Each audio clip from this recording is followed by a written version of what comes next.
Breaking news, Trey Benson was just cut by the Arizona Cardinals. What are we doing with that news? Well, you can see what I'm doing with that news by using my rankings. Just go in. They're free to use. They are in the link in the description of this video. My drafters rankings, they're custom. They're updated for Trey Benson being cut by the Cardinals. And this might surprise you. It makes me like Trey Benson a little bit better. I've actually drafted him a few times with the hope that he was going to be cut by the Cardinals because he is currently in a very murky situation in a four-headed backfield with James Conner, obviously Jeremiah Love, Tyler Algier. So they've got a lot of mouths to feed, and he is number 4 as far as their priorities based on what they've spent on him. They did spend a pretty high draft pick on Trey Benson a few years back, but he hasn't really done much. They just paid James Conner actually just took a pay cut, so it would be pretty surprising if they had cut James Conner instead. Obviously, they just spent early first round draft pick on Jeremiah Love, I think 3rd overall, and of course Tyler Algier. They just paid a pretty big contract as well. They made promises to him, so Trey Benson was always the likeliest to be cut by the Cardinals. I've only drafted him a handful of times, Trey Benson, that is, because I was hoping he would be cut by the Cardinals. I think he's actually a really talented running back. So, they've got too many mouths to feed. They've got this talented running back that they're probably going to cut. There are landing spots, I think, where Trey Benson could really work out in a big way. Now, he has been injured, so I'm not like going all in on Trey Benson. I'm not trying to draft a lot. I want to hear a little bit more about his injury status. Is he going to be ready to play this season? I think he's going to be ready to play this season. I obviously wouldn't draft him if I thought he was going to be out all year. But when is he going to be ready to play? When can he actually impact another team? And is a team going to take a shot on Trey Benson? And more specifically, more importantly, is a team with an opening for real playing time going to take a shot on Trey Benson? Or is he going to land on a team that doesn't really have a spot for him immediately? So ultimately, I think it's bullish for Trey Benson, but particularly bullish in a contest like Drafters, where having a low-owned player could be the hammer that you need to really separate from a really large field. We're going to get into it. We're going to start drafting on Drafters. And of course, I've already teased the big conversation point right now is not actually Trey Benson. It is Ashton Jeanty. Yesterday was injured. The whole team did a prayer circle for him about, this is a big injury, going to impact the team. And we all kind of assumed, okay, his leg is probably going the wrong direction or something. If the team is responding the way it's being reported that they're responding to the Ashton Jeanty injury, clearly this is going to be a season-ending injury at the very least, maybe career-altering. His leg probably going the wrong direction. Maybe it's maybe he's decapitated. Maybe he doesn't have a leg anymore. The way they made it sound with Ashton Jeanty, and it turned out, after people drafted Jeanty in the 100s, after pick 100 in some drafts, just a sprained ankle for Ashton Jeanty. Really, really interesting, the conversation around Jeanty and Mike Washington right now, because we also saw Mike Washington fly up the board. People were taking him. I mean, I know one person took him in the 3rd round. I'm assuming that was a meme. That was a joke. Nobody actually valued him as a 3rd round pick. I hope. Maybe one person really did, but for the most part, he was going, early 100s or maybe late double digits for Mike Washington. And now, what do those teams look like? Let's start a draft first, and then we'll start talking Mike Washington and Ashton Jeanty and the impact of yesterday's free fall for Ashton Jeanty. So I'm going to get into a drafters main event, but before I do, I should mention, if you want to join me, you can use promo code PlayerQ to get 50% off. To get 100% first deposit match up to $100. So you put $100 in, use promo code PlayerQ. If this is your first deposit, you're going to get an additional $100, have $200 to play with at Drafters. And then, of course, you can use my custom ranks, which are in the description of this video if you are watching on YouTube. Otherwise, you can go find them in the Flaniverse Discord. So I'll be using those ranks here, but let's get into a draft. And I'll just do one right now. All right, we need 5 more. 5 more for this draft. I guess I got to update that bottom. I'm going to leave it there for now because it kind of looks nice. The overlay on the bottom, it says draft 5, get your 6 free, 821 through 823. It is now 824, so that is no longer valid. But the other part still is accurate. But yeah, I gotta update that overlay on the bottom of the screen. So my opinion is that It could be. It could be really impactful that Ashton Jeanty was going late in drafts. I didn't have time to do any fast drafts until after we got the report that Jeanty just had a sprained ankle. So I don't know on drafters how far Jeanty actually fell. It could be impactful. I think especially on drafters, if people were able to get Jeanty at the 2-3 turn, or or on that side of the board, because up until this point, nobody's been able to draft Jeanty with Jahmyr Gibbs or Bijan Robinson, Jamar Chase, Puka Nacua, JSN. I don't think I might have gotten one of those falls. I don't think on drafters, because I've gotten JSN to fall to the other side of the board. But for the most part, at least those like top 4, you have not been able to get any of them with Jeanty. So if Jeanty ends up, being ready for week 1, or being, ready early in the season, and he absolutely smashes, that could be really impactful. If you get him with Jahmyr Gibbs, and Jahmyr Gibbs does what we all think Jahmyr Gibbs is going to do, and those are the 2 players you need, that could really separate those teams from the rest of the field. My money would be on, the teams that win are probably not going to be coming from yesterday, just because there have been so many drafts outside of that period. It's still an underdog for that 6-hour period or whatever to be the period that the winner was drafted. But yeah, you've got a pretty big advantage if you did take Jeanty at especially you got him at like 48, 49, 72, 70. If you got him on that side of the board later in the draft, yes, that could absolutely separate you from even a field this large. But it's unlikely, because that obviously depends on Jeanty being the guy that you need, which could happen, but still pretty likely that he's not really separating. There's going to be others that match him later on in drafts. But yeah, it could be impactful. Absolutely. How's everybody doing today? I am excited to be drafting still. I'm, sometimes you get this late in the season and you get a little bit burnt out. But this year we've had so many moving parts all of drafting season that I'm still having a good time doing these fast drafts. I'm in a billion slows, of course. You can see how many I'm on the clock right now. But still enjoying my fast drafts. What's up, Mark? Good to see you.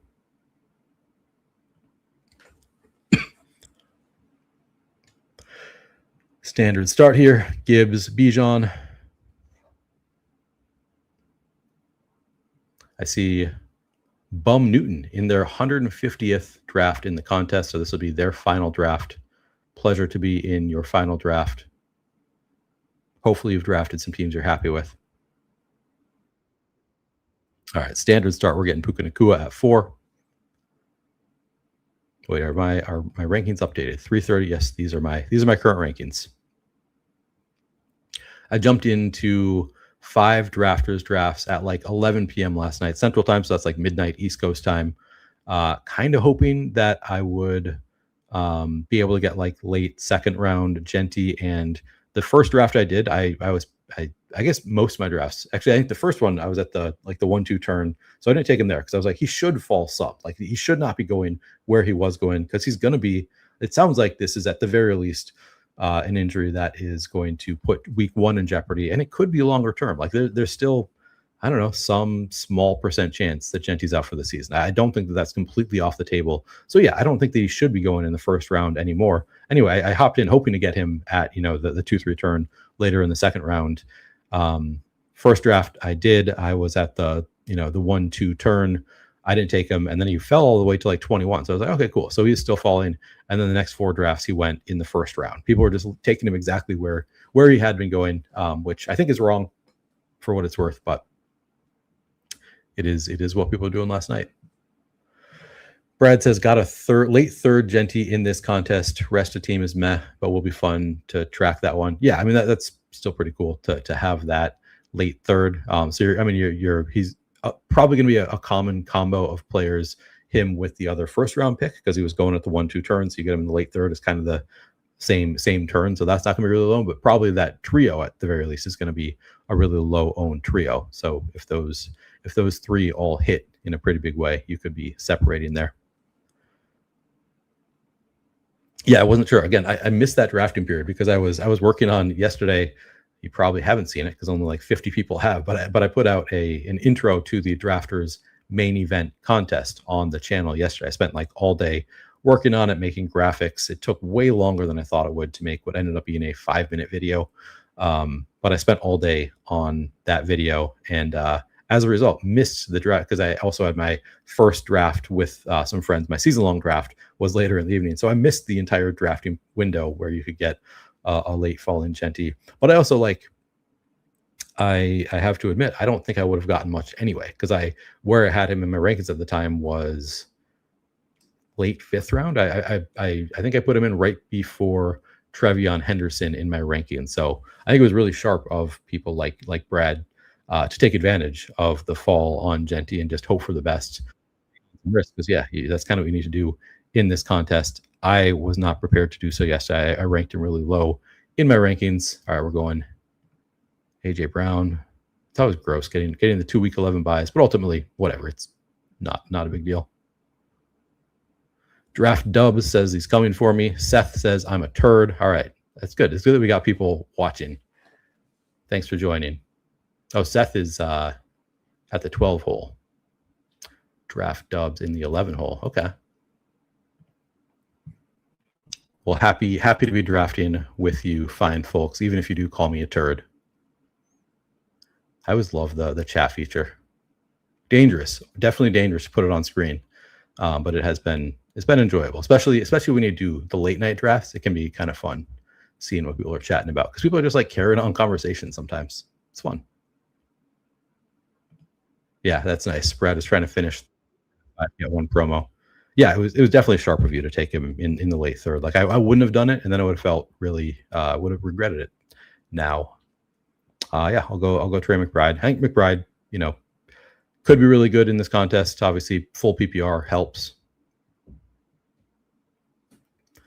Not the most exciting start. Didn't get any big followers or anything, but if you tell me Puka Nacua, AJ Brown, and Trey McBride is what you need in the full PPR contest, that would not surprise me at all. So, still a strong one. Exactly. I may be a turd, but I'm your turd. What's up, Pop Soda?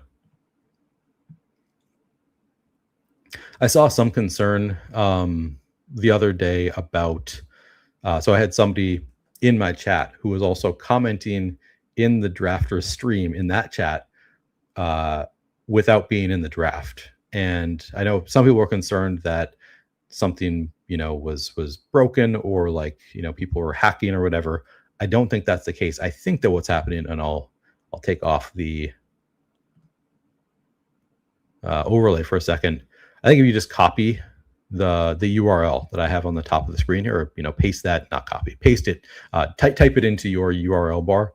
I think you could chat with us by going to that URL, because this is a draft specific URL. So you get into the draft room, even though you can't draft with us, I think you can still chat. So I think that's all that, I forget who it was, Pepper Tony or somebody was doing, chatting with us.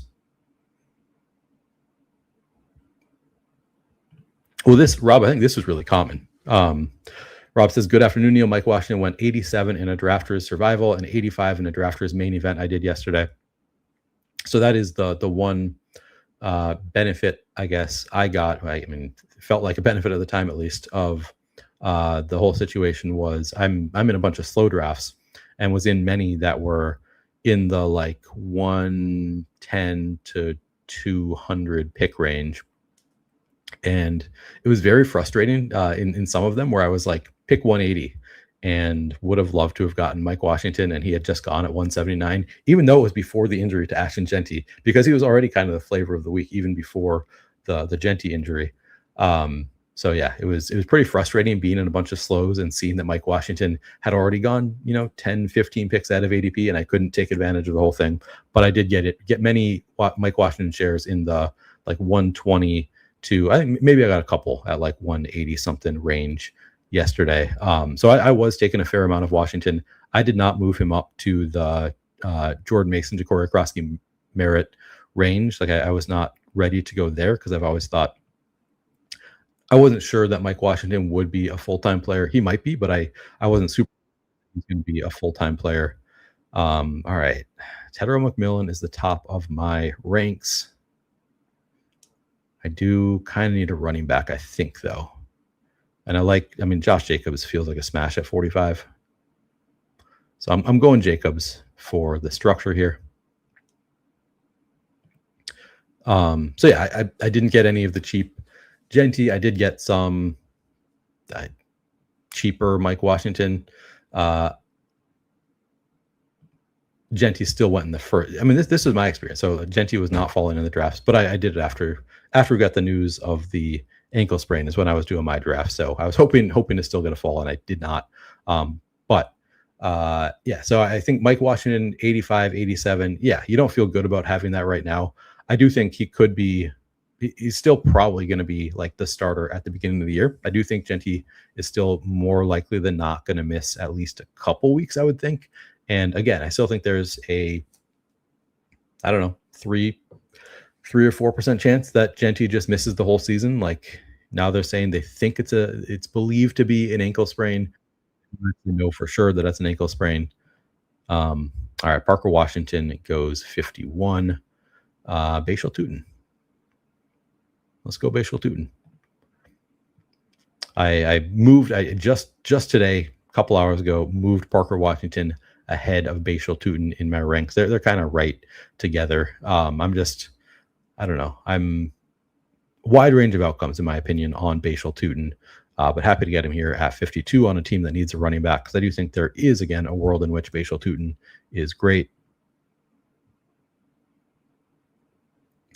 But yeah, so like 85, 87, it's not great, but like it's also not the end of the world, because I do think he's going to, at the very least, probably be the starting running back weeks 1 and 2, and then Jeanty could re-aggravate, or Washington could have some standalone role even with Jeanty being active, and of course Jeanty could get another injury, and you've got the contingent back. So I don't think he's like that's the end of the world. Obviously, if you're taking him at like the 5-6 turn and like going after it hard, yeah, that was probably a mistake. But 85, 87, it was a bad run out for those teams, but also I don't think it's like the end of the world. And I still think like I moved him in my rankings. You might or might not see as we do the stream. I moved him right behind Woody Marks, Mike Washington, in my rankings, because I think Woody Marks is like probably going to have a role. He has some standalone role and contingent upside. And Mike Washington, I think, is kind of slightly worse bet, because the offense is going to be worse, and I think the standalone role is going to be worse whenever Jeanty is healthy, but also he already has probably going to have some weeks as a starting running back. So yeah, it's a close bet in some ways. But yeah, so I still have Washington ahead of where he had been, but yeah, not taking him in the top 100 picks or whatever people were doing yesterday.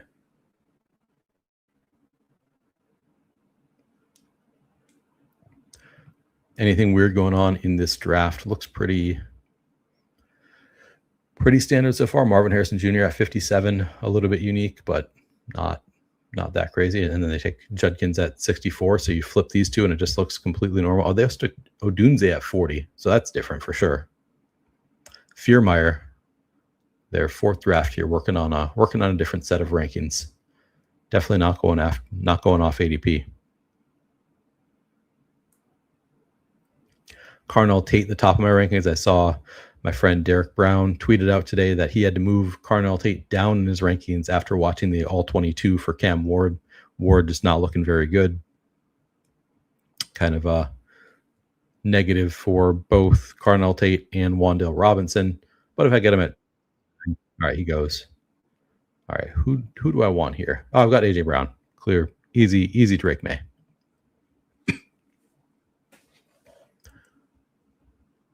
So we got Puka Nacua, AJ Brown, Trey McBride, Josh Jacobs, Bashal Tutin, and Drake May through 6 rounds. I'd say it's 50-50 that Jonathan Brooks comes back. He's a funny one. His ADP is 70.9, but it really depends on the room you're in. Some of them have a bull or two in them, and some are just like, no, I hate the bet. Not taking Jonathan Brooks. So you never know. Never know if you're going to get him.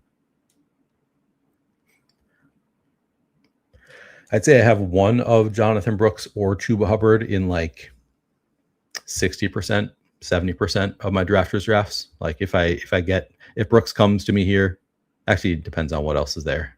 There's a pretty good chance I'll take him if he's here. If he goes, there's okay. So Jaden Daniels is also there. This is where I struggle because I like Brooks, but also just taking 2 elite quarterbacks and not having to worry about it feels pretty good. I'm gonna do that. I'm doing Jaden Daniels. But now depends on what's available. But if Chuba's there at 100, it's like, 40% chance I'll take him. Then if Chuba's still there at 117, it's like 80% chance I'll take him.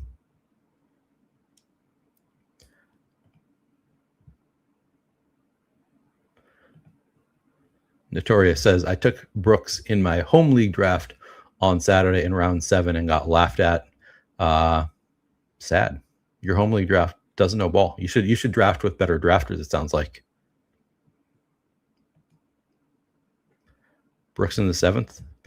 It's funny. So today, report comes out. If Chuba Hubbard is ready for week 1, it's going to be a running back by committee between Chuba Hubbard and Jonathan Brooks. And to me, that was like hyper bullish for Jonathan Brooks. Like, first of all, we don't know if Chuba Hubbard is going to be healthy. Second of all, if he is healthy, it's still going to be a running back by committee between those two. And of course, the Chuba Bulls were taking a victory lap on that one, which I thought was funny. But I guess I need to remember that Brooks is going, 2-3 rounds ahead of Chuba Hubbard now. Whereas when I started talking about how much I love Brooks, there was a 40 pick ADP between them, and it was Chuba going at 73 and Brooks going at 113. I think the first time that I suggested on this stream that they would at the very least finish within 10 ADP spots of each other, there was a 40 ADP gap, and it was kind of a hot take. So I forget that now, Jonathan Brooks goes much, much earlier than Chuba Hubbard. But I still think that's even with that said, the bet on Brooks has always been that he's going to take on a bigger role throughout the year. So if he's in a timeshare, like contingent on Chuba's health, being in a timeshare for week 1, he's already ahead of schedule.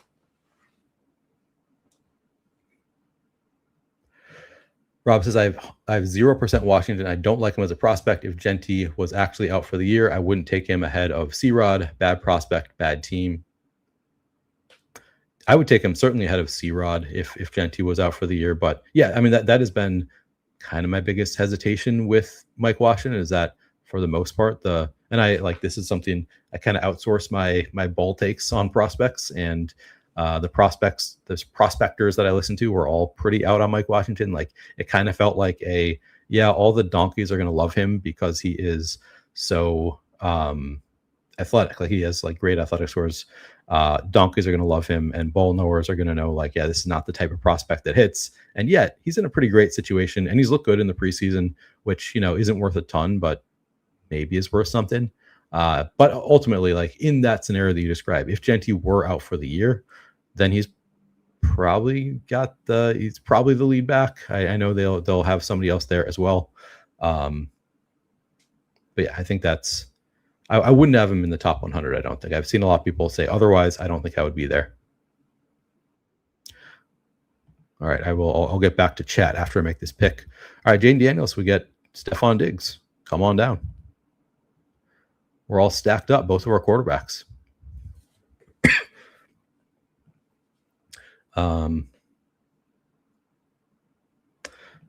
JSU says, I love Brooks. That pass pro rep was really bad. Hopefully we don't get Henderson. Also, smash the like. Yeah. Thanks for the reminder. JSU. Wilson also says that he subbed and liked. Love to see that. Yeah, I don't love that he had a bad pass pro rep. What I heard, so I didn't actually watch the game, but from what I heard, he also had a couple of really good pass protection reps. So I think that he probably has a bit more leeway than Trevion Henderson, because Trevion Henderson had a full year to figure it out and like get better at pass protection. And that was like kind of something that was supposed to be a positive for him, and it was never good. But I think they're going to have some leeway for Brooks coming back from an injury. I hope. All right, we have 2-2-3-1. Bill goes, I'm kind of monitoring the Ja'Cory Krosky-Merritt injury. I've been drafting a fair amount of him. I thought about taking him instead of Diggs, but Did not. All right. Yeah, this is where I said there's a 40% chance I'm going to take Chuba if he's here at 100. I think I'm just going to do it. There we go. Like I'm not anti-Chuba. I was anti-Chuba in the 70s because I thought he's probably going to get Wally pipped or Trevion Henderson, if you will. I guess it's kind of a different thing, but I think he's still going to have a role probably. All right. Wilson says this puppy is 2 out of 12, 1 out of 10, 1 out of 10. All the other final round was 1 of 5. What is that? This puppy is 2 out of 12, 1 out of 10, 1 out of 10. All the other final round was 1 out of 5. Oh, you mean the third round before the final was 1 out of 5, and this one is 1 out of 10? I didn't even know if there was a new puppy out. Or maybe you're referring to one that was already out. I don't know. But yeah, that's unfortunate. Sounds like obviously prefer the smaller pods would be a lot better.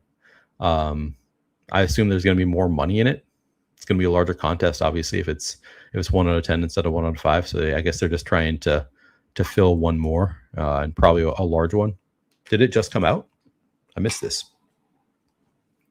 The one site have not really been doing new drafts on. I have a lot of slow drafts going on Underdog, but I haven't done a ton of new fast drafts. I guess I just did 5 BBMs because I did the buy 4 get 1 that was going on. Let me see it.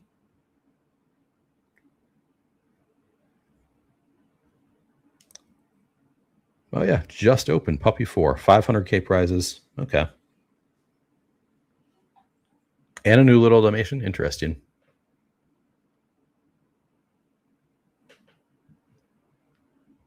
All right. Pick 117 coming up. Please do. If you have not done so, like the video. Very much appreciate it. Subscribe to the channel if you're not already subscribed. Do I want to double up with Romeo Dobbs? I think so. I like Xavier Worthy too, but I've got May. It would be a third week 11 buy out of my first 4 receivers. But since I have May, I'm going to do it, figure out the bye weeks later on.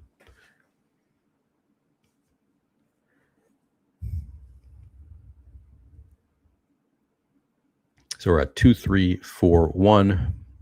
I don't mind that start. I could be done at quarterback. We'll see what comes, but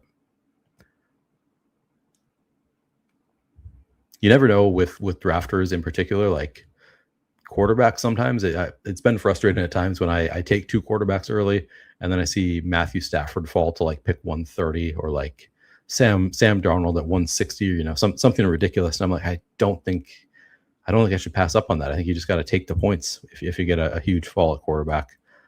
So yeah, sometimes it doesn't work out exactly to the way that I've been drafting. This one going okay so far. I went 2 quarterbacks. All the quarterbacks are going. We're feeling good.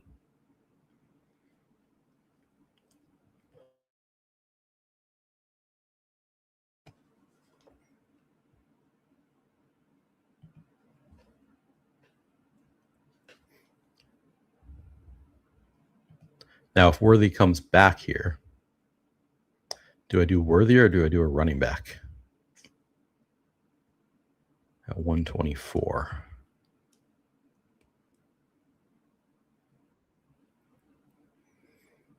All right, Dallas Goedert goes. I guess there's also Alec Pierce there. No, I'm doing Worthy. Wide receiver 5, different bye week than those other 3. So 2, 3, 5, 1. A little bit weak at running back for 11 rounds in, but there's still some decent running back bets to be made later in drafts, I think. Probably don't need a ton more wide receivers, although there are a lot that I like there as well. I don't know. It's an okay start. I think we got enough running back firepower for the early weeks, and then we can always fill in for potential later risers.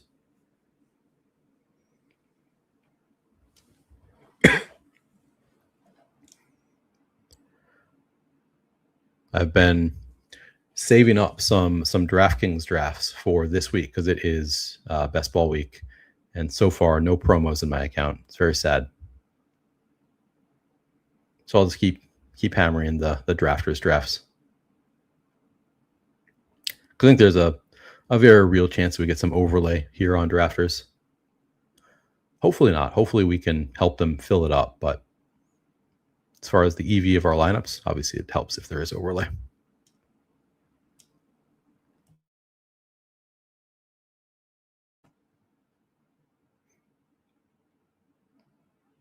Shuck Jawan Johnson, don't mind that. Yeah, that was pretty quick. You had to you have to do like the first day that it happens, you have to click the yes on the promo, and then you have just a couple days to complete it. So yeah, that's the thing. You gotta check your account pretty regularly, which is kind of annoying that you have to like accept all the promos, but it is what it is. Rob says, I feel like the art of drafting quarterbacks in best ball is always unpredictable, Voodoo. That is true. Because there's just a limited number and you just never know what your room is going to do. That's I've done on Underdog, and actually in past years I've done it on drafters too. I've just auto drafted many of my teams, and I've like set my auto ranks specifically so I don't get completely burned and my teams might make some sense. But then you really see with auto drafting, well, let me make my pick.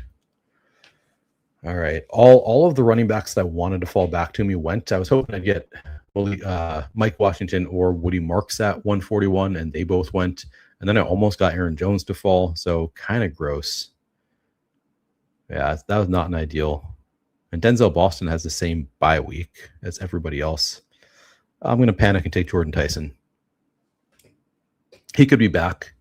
I think it's greater than 50% chance that Jordan Tyson is going to be back by week 11, so that's kind of works out on a team where the week 11 bye is a concern.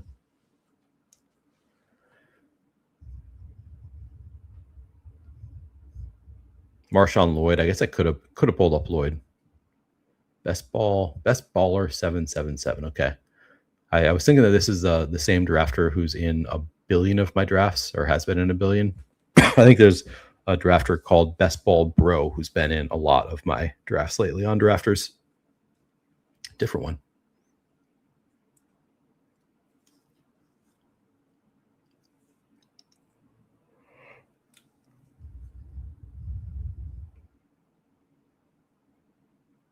I also do need more tight end firepower. All right, well, everybody's taking running backs.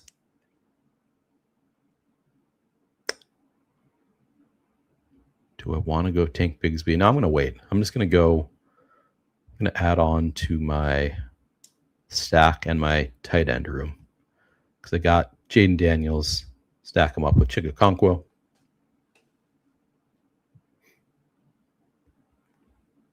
I forget I can do this. Show you more of the board.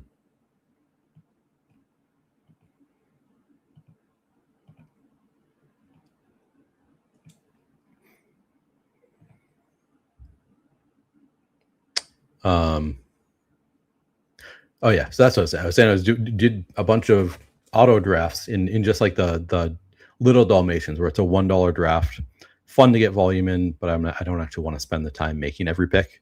So I did a bunch of autos, and there'd be some rooms where it's like I auto draft Lamar Jackson and Dak Prescott and Justin Herbert or something like that, where it's just like, okay, I guess that's not ideal. Like I got 3 elite quarterbacks.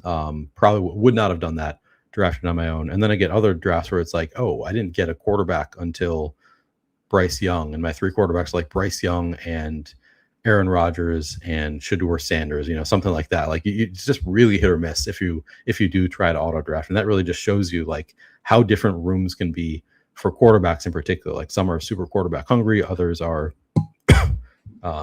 let them fall quite a bit, which is not ideal for auto drafting. But then I have some of those. I auto draft it and I end up with like 3 stack quarterbacks, and like the team is really nice and makes you want to keep auto drafting. It's kind of fun.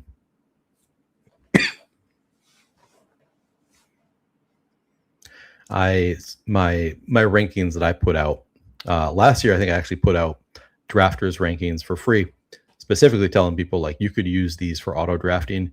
The rankings that I have right now are for the purpose of being there for the draft. So there are some things you do differently if you set rankings for auto drafting, like backstop. So like if I were to put out auto draft rankings, I would move Aaron Rodgers way up, so that like worst case scenario, you're ending up with like Aaron Rodgers as your quarterback too. Whereas if you're paying attention to the draft, you don't have to do stuff like that. There are different things you have to do to make sure that you don't end up with like no starting quarterbacks, that kind of thing. Or like running backs that move up some of the later running backs to make sure that you have your running back bases covered if you are auto drafting. The rankings that you can find in the description of this video, they assume that you're going to be there for the draft and you can make some of those decisions for yourself and occasionally pull a quarterback up 10 spots to get your stack instead of missing out on quarterbacks.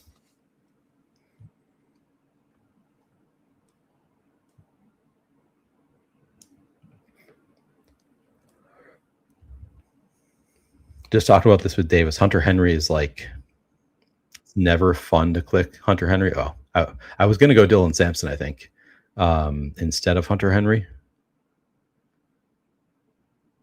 I love Dylan Sampson in best ball this year. Screw it. We'll go Hunter Henry. Now we're double stacked with both of our quarterbacks. At this point, we're not getting any running backs that have like real awesome roles. So this is funny. Tyrone Tracy available here. Now I'm like, okay, I guess I got to move Tyrone. I moved Tyrone Tracy back far enough, thinking like I probably just never want to get Tyrone Tracy. Actually, I don't need to move back any further. This is a fine range for Tyrone Tracy, probably, maybe. No, I think I do. I'm probably going to move him back a little bit more. I kind of moved him back and haven't thought about him because he was just going, in the top 140 in every draft anyway. Things have been going pretty poorly for Tyrone Tracy to the point that I don't think I want him. I think I probably need to move him back another round or two.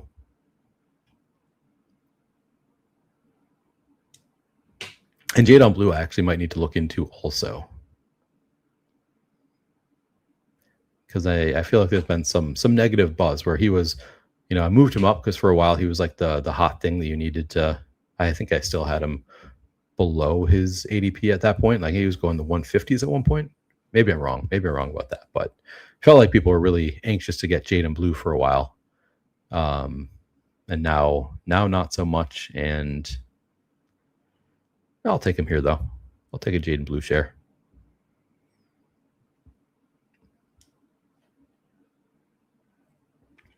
The beauty of doing drafts is that you always see like, do I really have conviction in this player's ranking?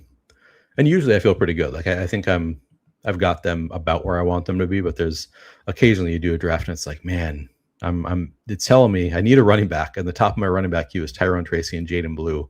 And I look at it and I'm like, are these really the running backs that I want here, or are there later running backs? Ray Davis, Smarmy takes. I like Ray Davis quite a bit. I think he's like, as far as like contingent back bets go, about as strong as they come. Just on an offense that should be really good. Will step into a big role if anything happens to James Cook. And they have Miami in week 17. So just like a lot going for Ray Davis as far as the contingent upside bets go.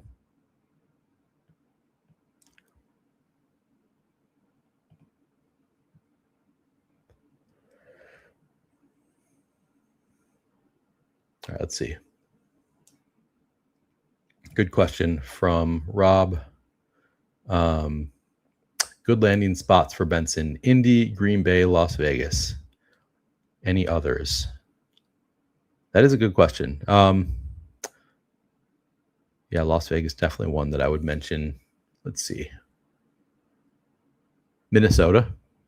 Like he could take over the starting running back spot. Washington. I don't think there's like entrenched, like these are the guy, either of those places. I think they're potentially decent audiences or decent offenses.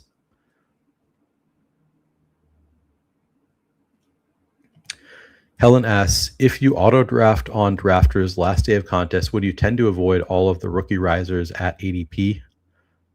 Depends on how much they rise, I think, to some extent. Like I talked about this in my drafters 5-minute like intro to the drafters main event video.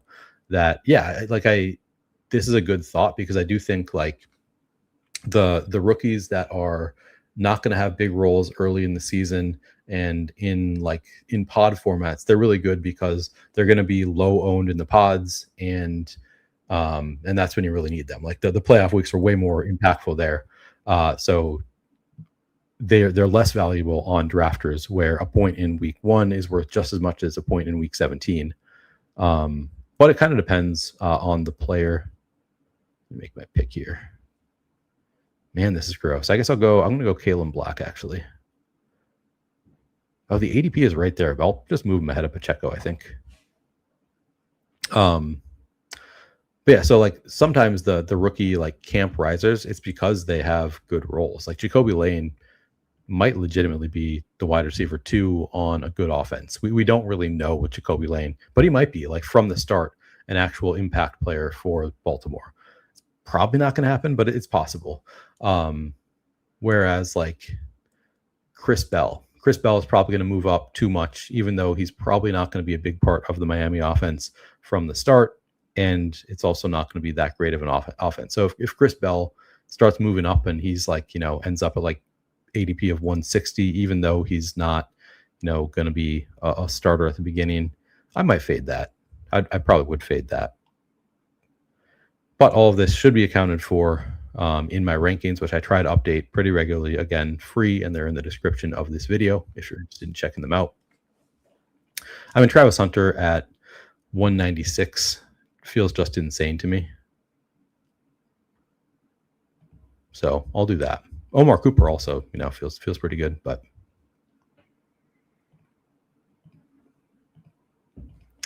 I get it. There are rooms where everybody's just out on the Travis Hunter bet, and it is a murky one, so I get it.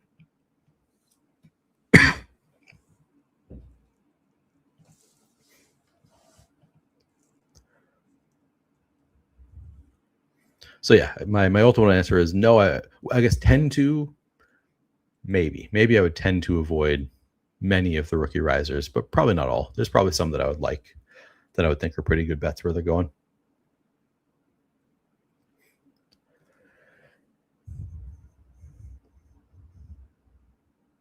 Travis Hunter, yeah, it's an interesting one because he's my most drafted wide receiver, and he has been negative CLV for me. And if he were still going where he had been going, I probably would not be drafting a ton of Travis Hunter. But he keeps falling. He keeps falling to the point where I'm like, all right. I mean, I think he's going to have at least a couple spike weeks, most likely. I think like the most likely outcome for Travis Hunter is that he hits my lineup 4 times this year, and one of those times hits it in a way that's really big, which in round 17, that's a big hit. Rob says Benson to the Commanders would be interesting by Mason back. I mean, I have a lot of Mason and Ja'Cory crossing right, so I actually wouldn't love either of those. Yeah, if Breece Hall misses time, maybe the Jets. I don't think I would love that, though. Where would I love? Honestly, I hate to say it, but the Jaguars would be a pretty awesome landing spot for Benson, because I think right now, I mean, depends who you talk to, but I'm not sure that either Bashal Tutin or Chris Rodriguez is a special talent. If either of them is, it would be probably Bashal Tutin might be, but I'm not totally sure that he is. So Malik Benson could go to the Jags and be, I'm not saying that he would be. I'm saying that it is within the range of outcomes. He goes to the Jags and he is the best running back and the starting running back on a really good offense. I'm not sure that he's better than Bashal Tutin. I'm not making that claim, but I am saying like, I'm also not sure that Bashal Tutin is better than Trey Benson. Wilson says Lions. Yeah, just be the backup. All right, Nick Singleton, Charlie Kolar. At this point, I'm going to go Charlie Kolar because I see enough running backs that I like coming up. Yeah, and I took Jaden Blue, which makes me a little bit less likely to take Malik Davis, I think. I think Malik Davis makes Jaden Blue a worse bet because I think maybe Jaden Blue doesn't really have contingent upside. Maybe it's Malik Davis who does. But I also wouldn't be totally shocked if Jaden Blue ends up taking over the contingent upside role also. So I don't know. I admittedly did not have Malik Davis in my rankings until today. And I heard people talking about it. I was like, yeah, I think he's not a bad bet. I should see where I have him in my rankings. And he was not in my top 240. So I had to go and move him up. All right. Yeah, I'll do Nick Singleton here.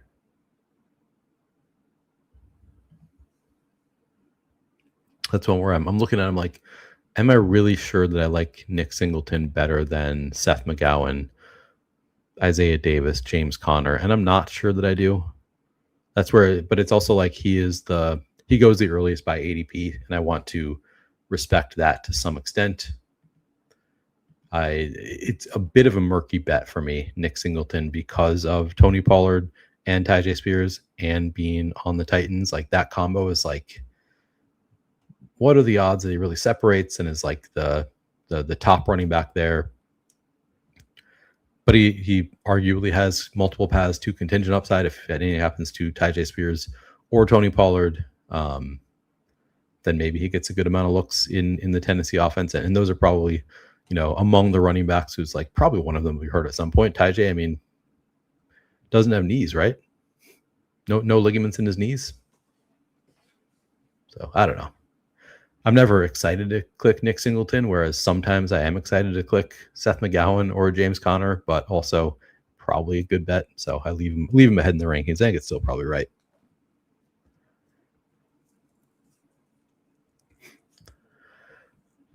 But yeah, the Lions would actually be good. I think that's a good point by Wilson, just because like he's probably better than Isaiah Pacheco, right? Trey Benson. I think he's better than Isaiah Pacheco. Yeah, Brad. The Sims are in my head. No, that's a joke. But yeah, I use the Sims for other, and maybe I'll do that on this stream. Maybe I'll do a DraftKings next. I'm not sure, but you'll see frequently using the leg up sidekick that you do get for tight ends, even with the McBride. And I actually think it makes sense now. Like I fought back against it for a while, but I actually think it does make sense just because at some point he's just the most likely player remaining to score 5 touchdowns. And like, I think he might be like with, to impact my lineup. Potentially even, Trey McBride has a down week or something. Okay, what do I want to do here? 2, 6. Got pretty good wide receivers and tight end. So I could go running back here. You know what? Trey Benson just cut.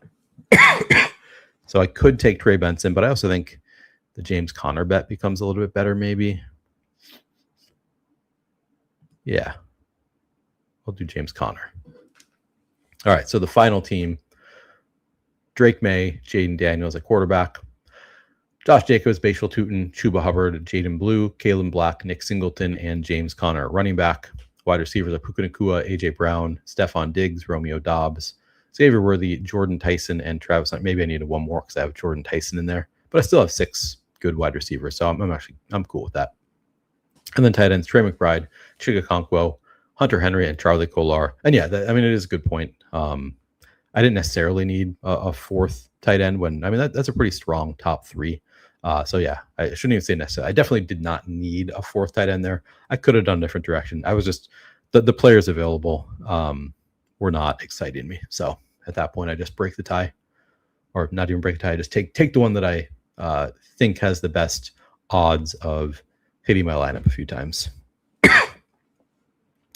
And that's another one where clearly the leg up has gotten to my head because they were the original Kolar Bulls, and the rest of us just follow in suit. What's up, Coach? Good to see you. I think I saw you were you in Davis's stream earlier? Am I remembering that right? Appreciate you joining. What's up, Al Boogie? Dallas as a backup could also be good for Trey Benson. Singletary is a play, Kelly says. Singletary is a play. He will play and be productive. You think that, like, even after they signed Najee Harris, you think Singletary is going to be productive? Maybe. Excuse me. Yeah, I guess I have not taken any Singletary. He is not currently in my rankings, but if we get enough, if we get some bull case for Singletary, I just right now with signing Najee, I feel like he's pretty buried in the depth chart. But maybe you're right. I guess he could. He's still there. They're keeping him around for a reason. All right, what should we do next? Do we want to do another drafters draft? You guys want to get in here? If you want to, you've got time. Use player Q as your promo code. Get your first deposit match 100% up to $100. Somebody last week said they missed the days that I was doing DraftKings drafts. So I would be okay doing that. Actually, here's what I'm going to do. First of all, while we mold that over, I'm realizing that I am on the clock in some contests. The eliminator, I've been mostly just top clicking, which it's been like my best contest year to year. I've crushed the eliminator, and this year I have. Sometimes I still do, what I want, but a lot of the time I just been top clicking. And Aaron Jones, definitely not what I usually want to do. I'm going to go Mahomes here. Tempted to do Purdy too. I'll go Mahomes.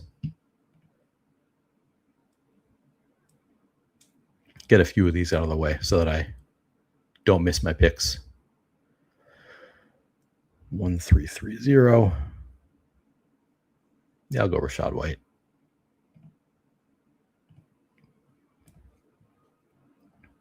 Mekhi Lemon back at practice. That's good to see. I've got a lot of Mekhi Lemon. Oh, Kayshon Boutte. All right. I'll take Kayshon Boutte at the top of the kick. And you can see here, I'm doing my slow. I'm on the turn. And yeah, I'm going to be using the full clock, or probably not the full clock. Like at night, I just do all my picks, but I'm not going to make that second pick immediately because we are at the point in the year where you get things happening like, hey, guess what? Ashton Jeanty might be out for the year, and you can get like huge values. So I think it's worth it to not make all of your picks immediately when you're on the clock. I'll just make a couple more of these. This is the first time I've used the sidekick since the Kayshon Boutte trade, so I'm interested to see. And I don't think I'd really seen much of him before, so they are pretty bullish on the landing spot in Houston. It's good to see. Don't have to twist my arm to take Travis Hunter.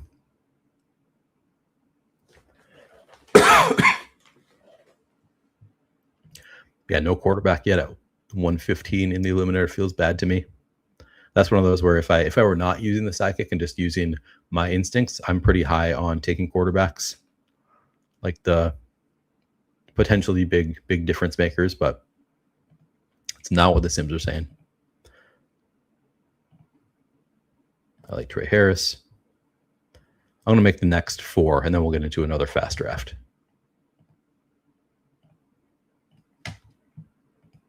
Just want to get down to where it says 2 hours.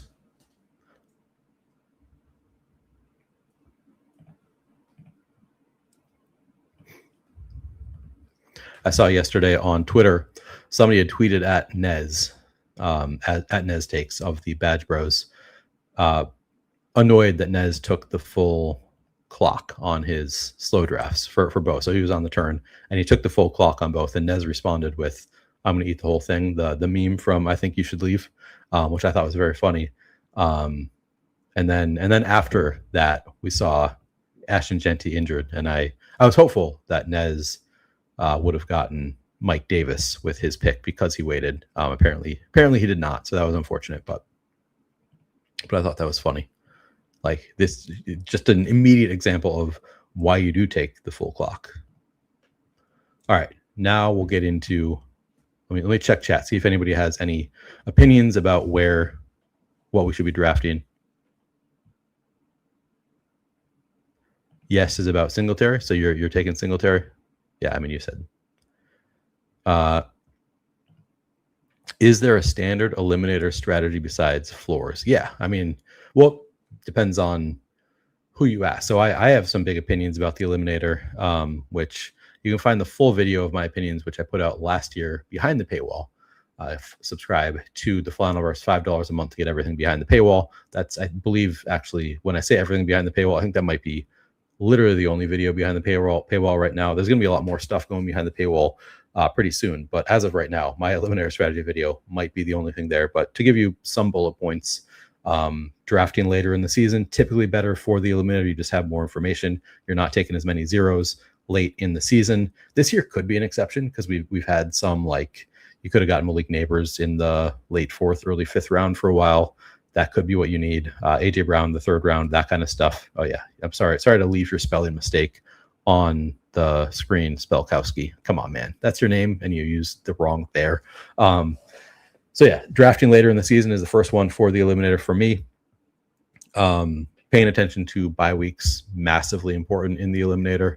One thing that I learned from Pete Overs that put out a video on the eliminator that I had not really considered is in the new eliminator format in particular, where you get a lot more money. You start getting money pretty early, and then your money goes up pretty quickly as you get later into the season. Later bye weeks are better also. So paying attention to bye weeks, not only for like not overlapping them, but also for just like prioritizing later bye weeks can be a big strategy. All right, Harry says drafters. Let's do another drafters draft. We're going to get into another main event. And there's actually, speaking of, we're talking about the eliminator while doing drafters stuff. Oh, crap. I apparently, hopefully you guys didn't join the one that just filled before I got in here.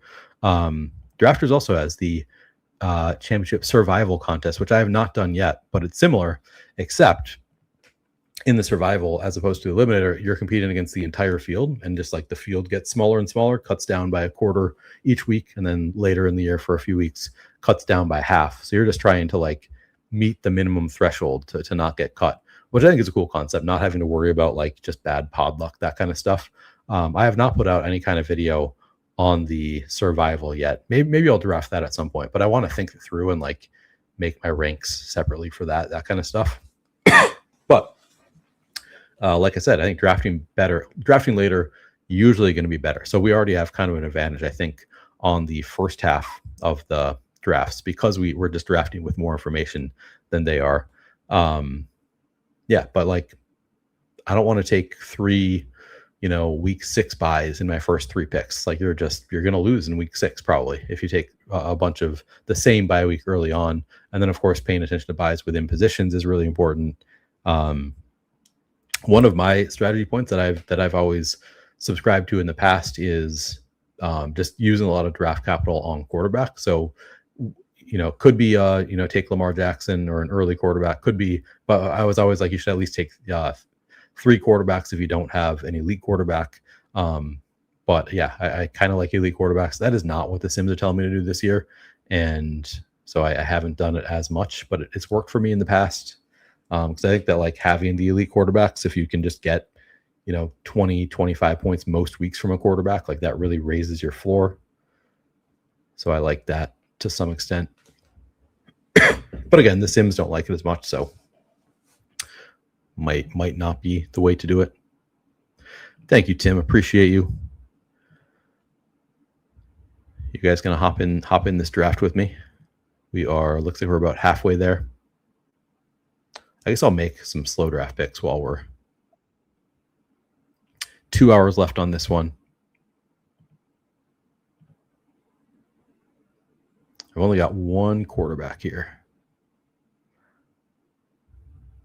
Did not get a falling Baker Mayfield for my Agbuka that I was probably hoping for. But I did get a Mike Washington, which felt great, I'm sure, at the time. Mike Washington at 128. Now it feels kind of meh, but at the time, I'm sure it was a fun click. All right, what do I want to do here?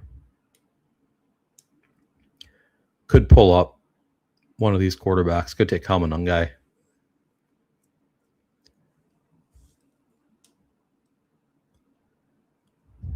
probably need to. I'm going to prioritize quarterbacks, and I think I'm going to go Daniel Jones because CJ Stroud has the same bye week as Brock Purdy.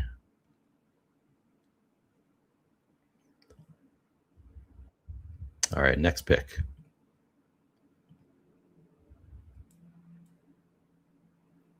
See, I don't think that worked. Let me refresh this. Okay, good. So I moved Jacoby Myers down in my rankings. Okay, we're updated now. So I took Patrick Mahomes at 99, and I starred Xavier Worthy and Travis Kelce, just to remind myself that I have a stack. So I'll do Xavier Worthy here. Easy game.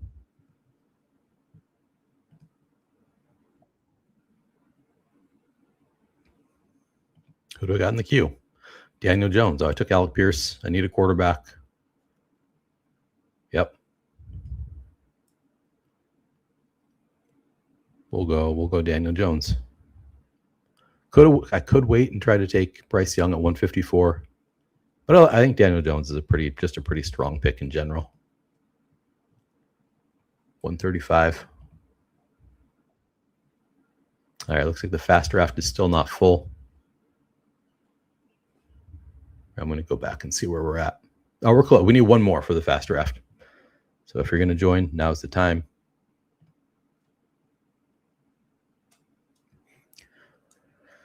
Nice. Rich is in.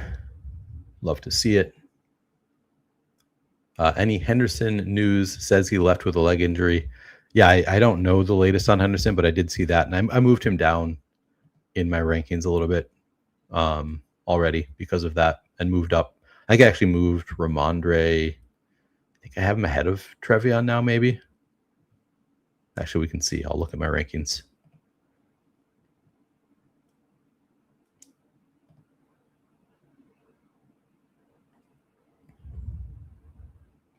Yeah, I moved Ramondre a pick ahead of Trevion now. It was already kind of a bad camp for Trevion Henderson, and now he's injured. I don't know. I don't love it. I still see like the upside case clearly, but preferred draft position, that's a 101. I think it's just always the 101. I think Jahmyr Gibbs just is going to be so good this year. I think he's really going to separate. And it's also just exciting to see who falls back to the turn. Like if you can get, a Malik Neighbors or occasionally get like a Drake London, AJ Brown to fall back to the 2-3 turn. So yeah, I think I love the 101. I'd say my favorites are 101, 102, 103, and then from there it's not as clear cut. Like I do like Puka, I think, but some concern that Puka might miss some time at some point this year for one reason or another. Yeah, top 3 picks are definitely still my favorite. I've got Amon-Ra ahead of Christian McCaffrey. I've thought about moving McCaffrey ahead of Amon-Ra, but haven't pulled the trigger on that. I'm still just concerned, like McCaffrey, too many soft tissue injuries. Still dealing with one right now. I don't know. A lot of wear and tear on that body, and especially last year, a lot of usage for McCaffrey. So just enough to move him behind Amon-Ra St. Brown for me. Yeah, I think I'm the same, Wilson. I just don't really know what my preference is after the top 3. I know I love the top 3 in that order, 1, 2, 3, but yeah, I might be with you on that. Rob says Keaton Mitchell also had a setback and has missed 2 straight practices, lots of RB injuries. Yeah, I've still been drafting Keaton Mitchell, but I'd love to hear that he's back and healthy and good to go because, yeah, it's not ideal. And hopefully, like Wilson says, hopefully they are just being cautious.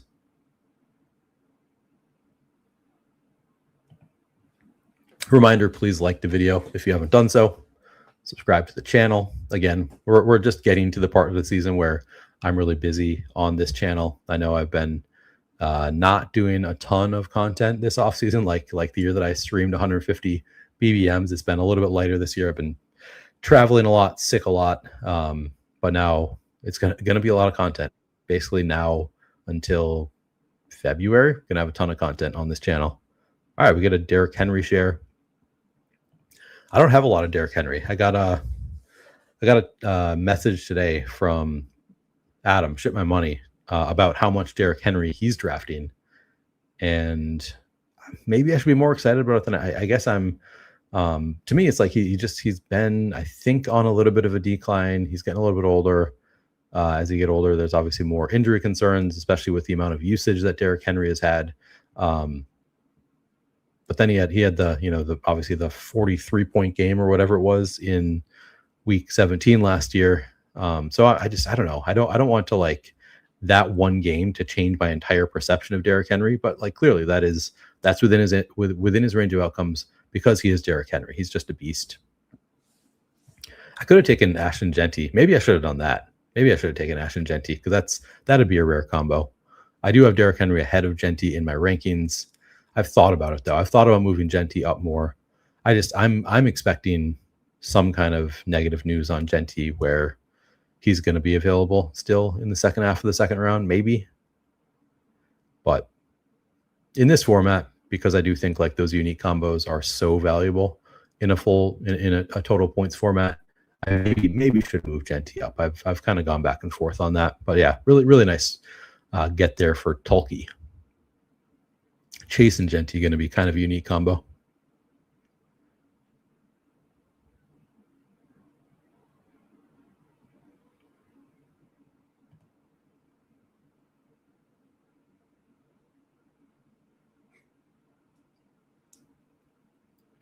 I see some questions. I'll make my pick and then answer your questions.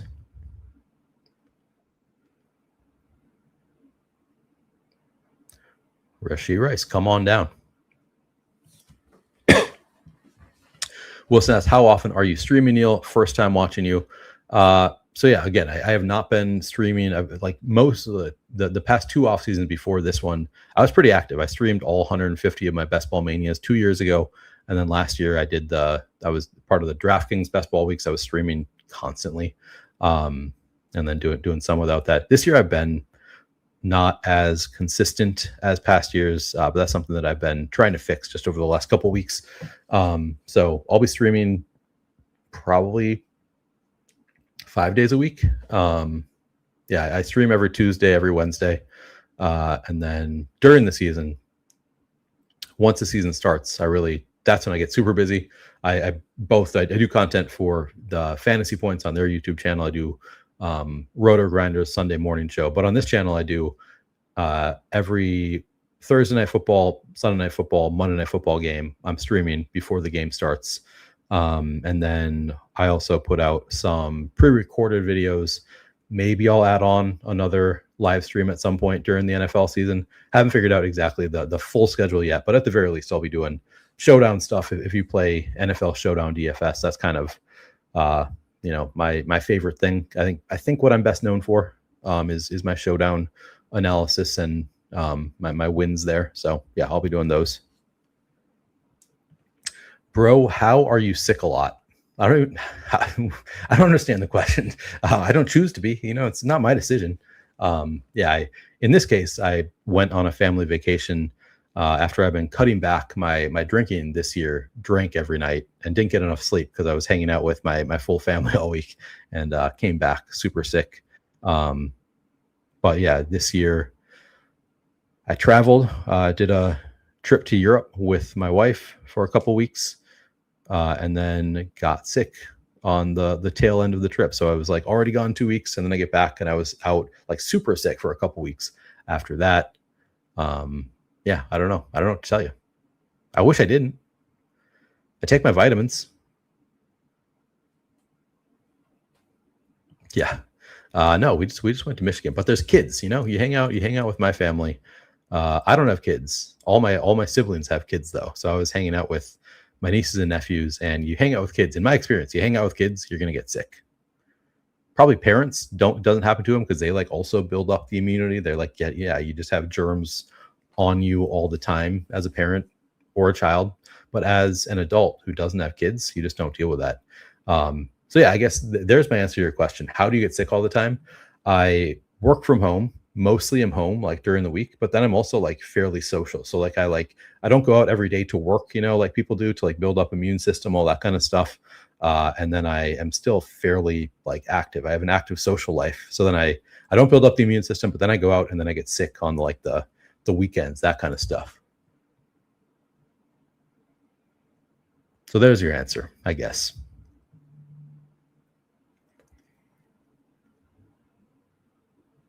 Appreciate that, El Boogie. And glad you found the channel, Wilson.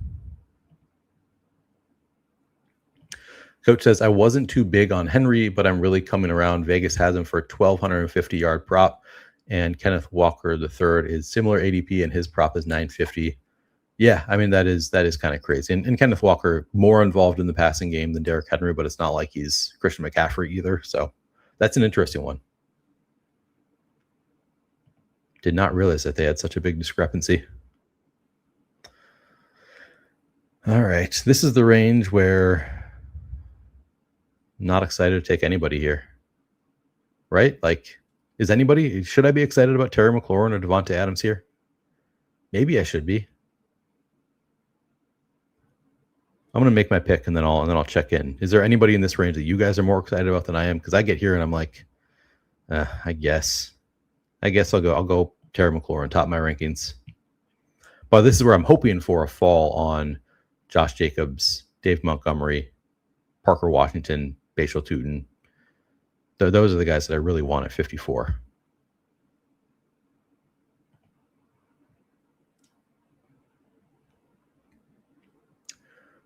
Where in Europe? We went to the Olympics in Italy. Was the first place we went.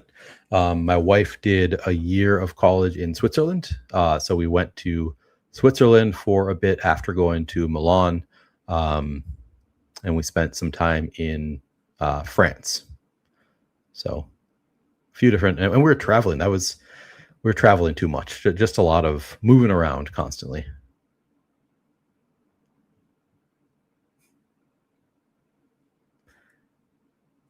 Weaker than Paul, says everybody else. You're not getting sick because you stay inside. That's funny. Judkins probably should have been the pick, honestly, for this team because I only have one running back on it. I thought about pulling up Judkins. Belkowski says Terry Ginaham. Okay, good. So you're excited about the Terry pick? Yeah, I think I was more excited about him before they signed Stephon Diggs, obviously, but man. All right, I think I just go Jaden because I have Terry McLaurin. Yeah, I'm just going to do that. Especially because there's already been kind of a quarterback run. Drake May at 61, Jalen Hurts at 63. So people are thirsty for their receivers in this room, or for their quarterbacks in this room. So I can get a elite stack at 54 and 67. I think you got to do it.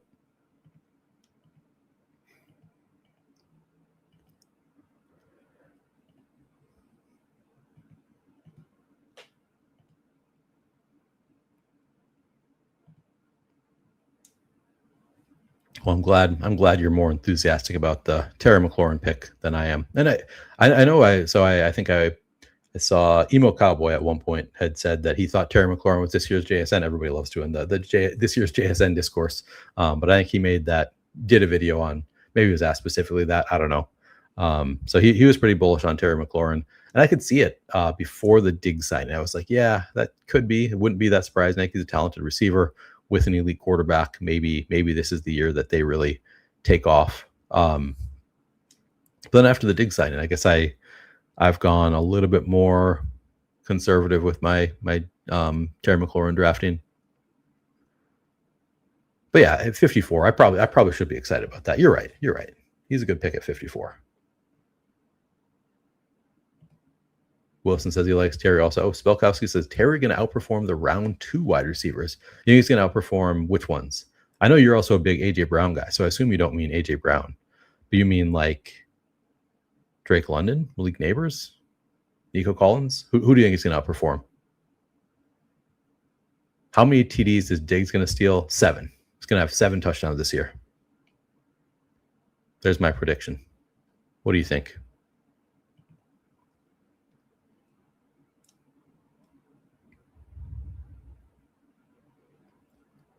Rico Dowdle goes. Ooh, JB goes one pick before me. Pain. Okay. All right, I've got one quarterback, one running back, four wide receivers. I think this is a spot where I got to pull up. I do like Blake Corum a bit.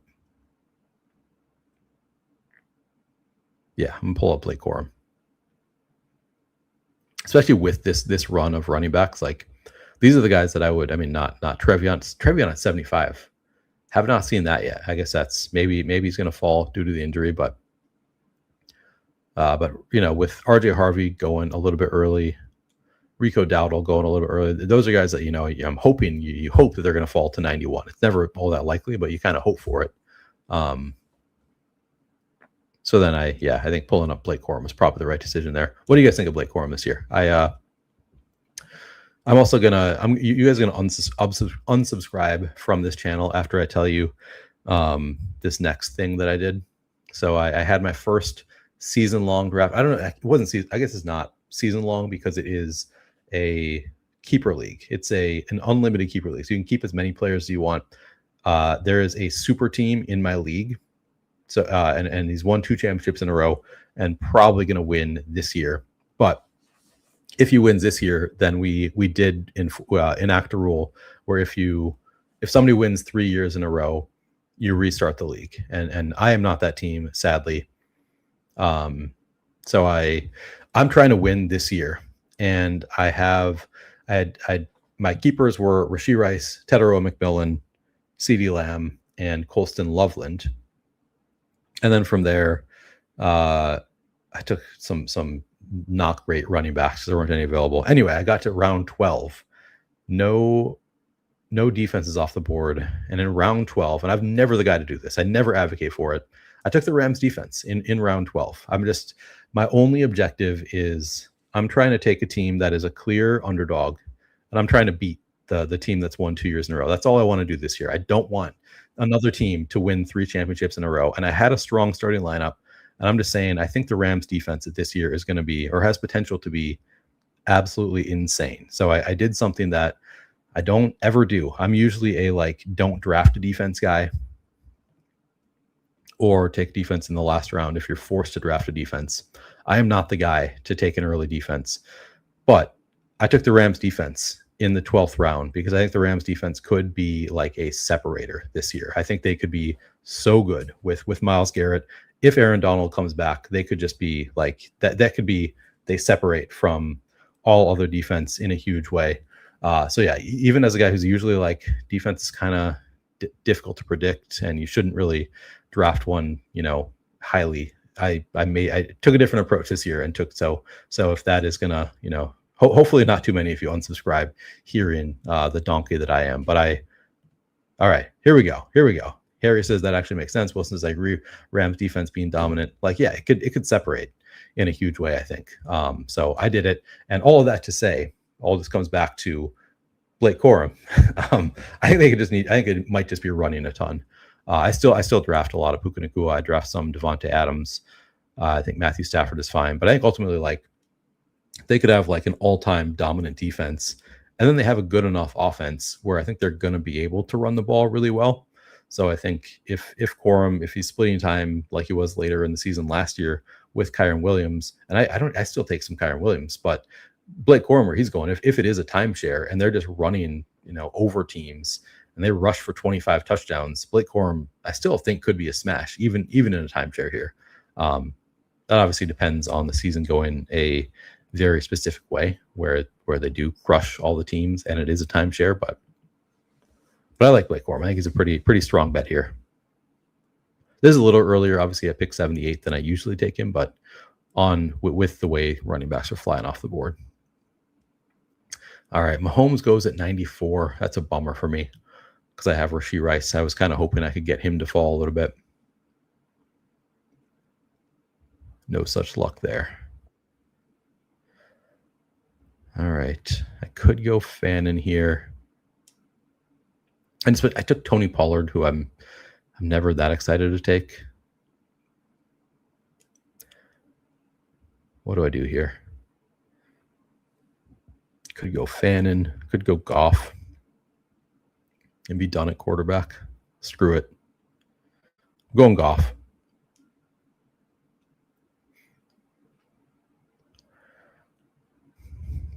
I feel like I guess Kincaid's ADP is up to 106. I probably need to redo my rankings just to like get the new ADPs in the sheet so I can get an idea of where other people are taking players. Because you pull off the rankings when I pulled it off, maybe 2 weeks ago. Or maybe it's actually within the last week. I downloaded the rankings from Drafters, but then you get the ADP in your sheet, and then I do the rankings and I kind of factor those in somewhat. I did not realize how early Dalton Kincaid was going, but I was thinking there's a pretty good chance I get one of those 3 tight ends coming back to me at 115. So I didn't need to reach for Harold Fannin. Travis Kelce going at 109 is a nice reminder. I got Travis Kelce at 142 in a Drafters draft the other night, which was the most insane thing I've ever seen in a draft, to get Kelce at 142. Felt really good about that. So there's the band for Travis Kelce. 109 here, 142 in another draft. That was fun. Chuba goes. Chuba would have been another one that I would have considered at 115. Probably would have snapped taking Chuba, honestly, if he was there.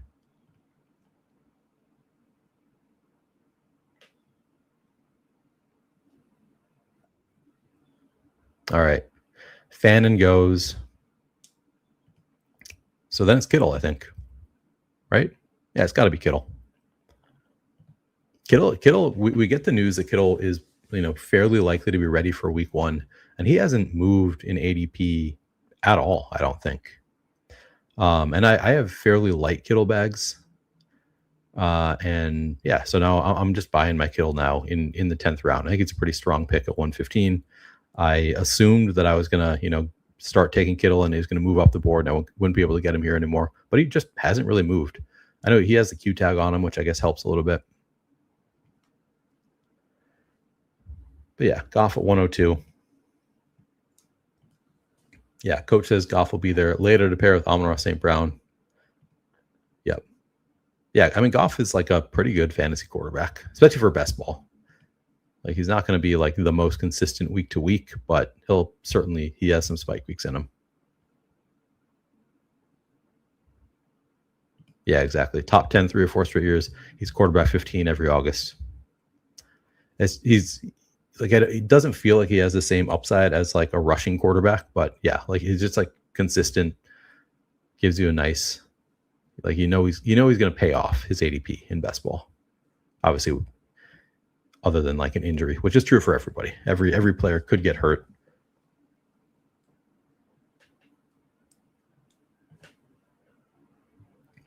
All right, we are at a 2-3-4-1 build so far. Jaden Daniels, Jared Goff, Derrick Henry, Blake Corum, Tony Pollard, Amon-Ra St. Brown, Rashee Rice, Emeka Egbuka, Terry McLaurin, and George Kittle is the team so far.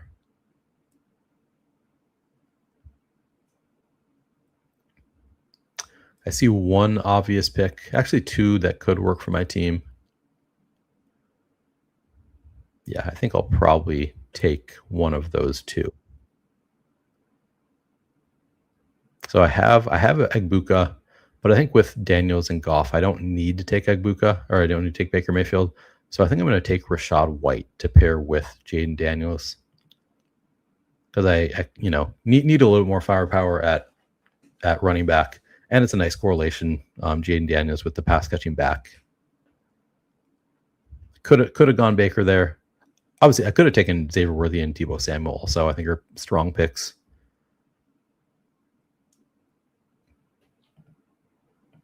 But I think Rachaad White for this specific team was the pick.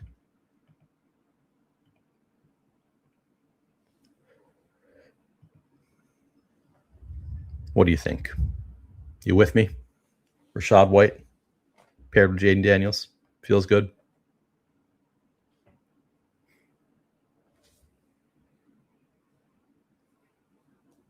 Cyrus Allen at 133. Jacoby Lane at 132. I've seen Jacoby Lane go that early many times. I don't think I've seen. I feel like the buzz on Cyrus Allen has kind of waned a little bit. Am I right about that? I feel like it was like for a little while, I thought he was going to be shooting up to this range, but more recently, I don't feel like he's stayed there. Mike Washington at 136. I think that's a strong pick.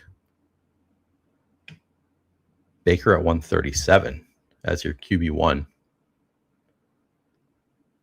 It's a nice fall. All right. A lot of, I mean, Worthy falls, Jones falls. I'm going to go Worthy, the bigger faller. Give me a fifth wide receiver. Jones seems to fall every draft. People are not excited to draft Aaron Jones. And I'm honestly not either until around here. Like at 139, just a really strong pick.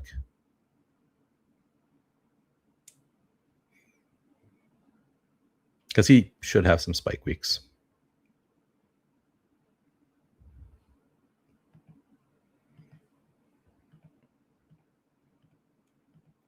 And who knows? Like last year, the Vikings used him like he was their preferred back.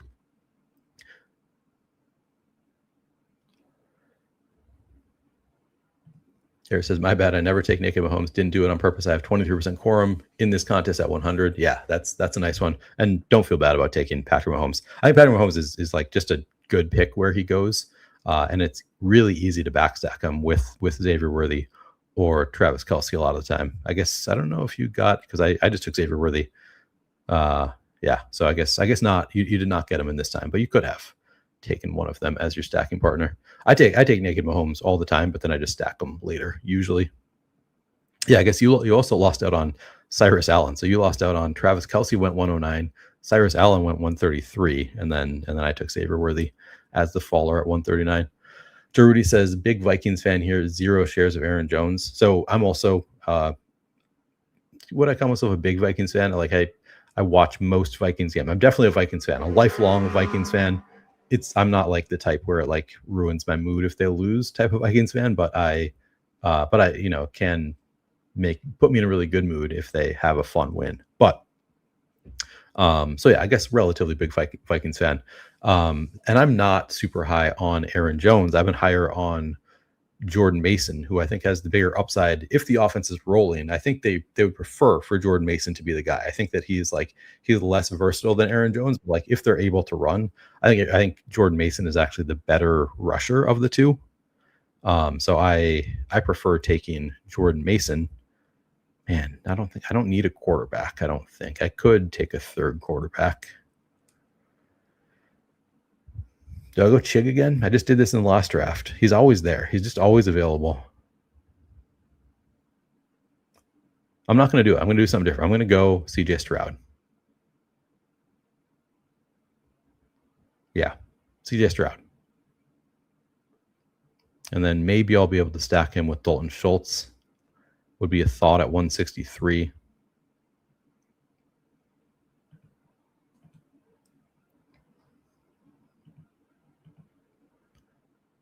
Wait. I got to do this.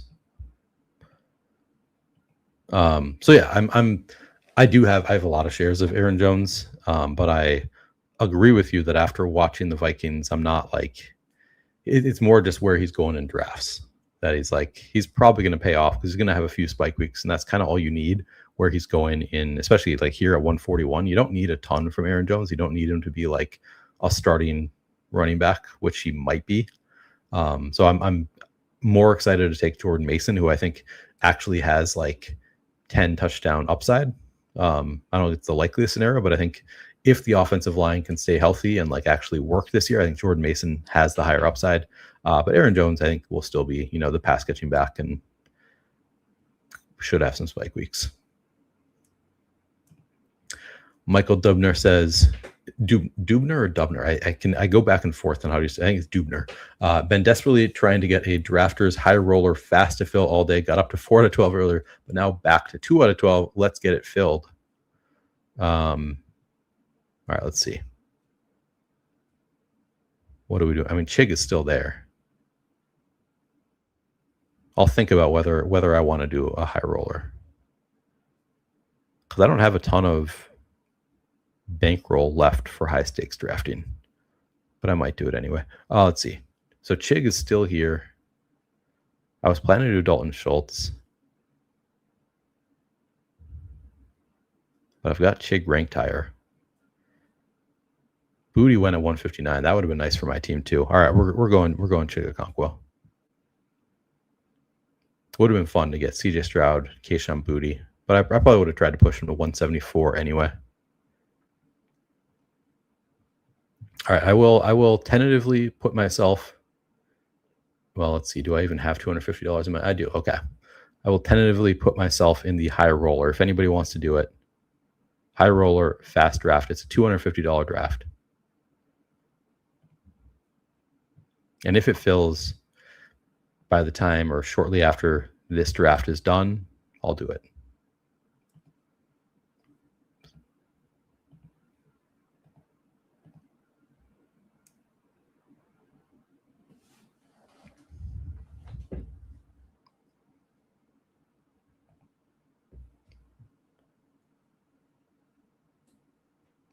Oh, so you've got Jones behind the Woody Marks, Marshawn Lloyd range. Yeah.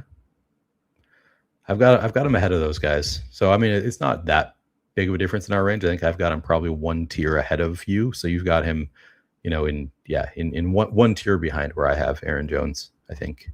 Sounds like. But I don't think that's that unreasonable. Like Woody Marks also in a split backfield, going to be the receiving back. I guess I think the Vikings offense should be better. We need to go with Dubs. That is true. I could just call him Dubs. All right, Dylan Sampson goes. He's the one that I'm always hoping is going to fall back to me.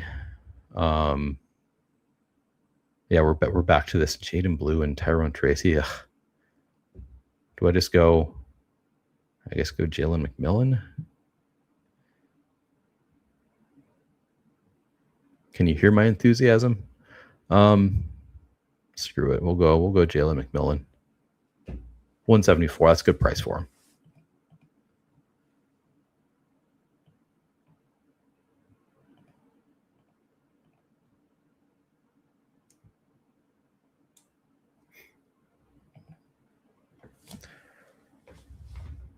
Yeah, I think I got to look into Jaden Blue a little bit more because he's never been somebody that I draft enough of that I'm like deep diving. But I feel like the sentiment has turned against him. That's funny, Jeanty. Right as I'm saying this, his thoughts on Jaden Blue. He had a good game this weekend, so he doesn't seem to be hurt. Yeah, so it feels like he was the buzzy thing for a while, and now there's been reports that Malik Davis is going to be the the running back 2 on the Cowboys to start the year. So I think there is some worry right now that the contingent upside. So like if Javonte gets hurt, it might not be Jaden Blue taking over as like a starting running back. It might be Malik Davis taking over. So like Jaden Blue might just be kind of a gadgety, like, I don't know.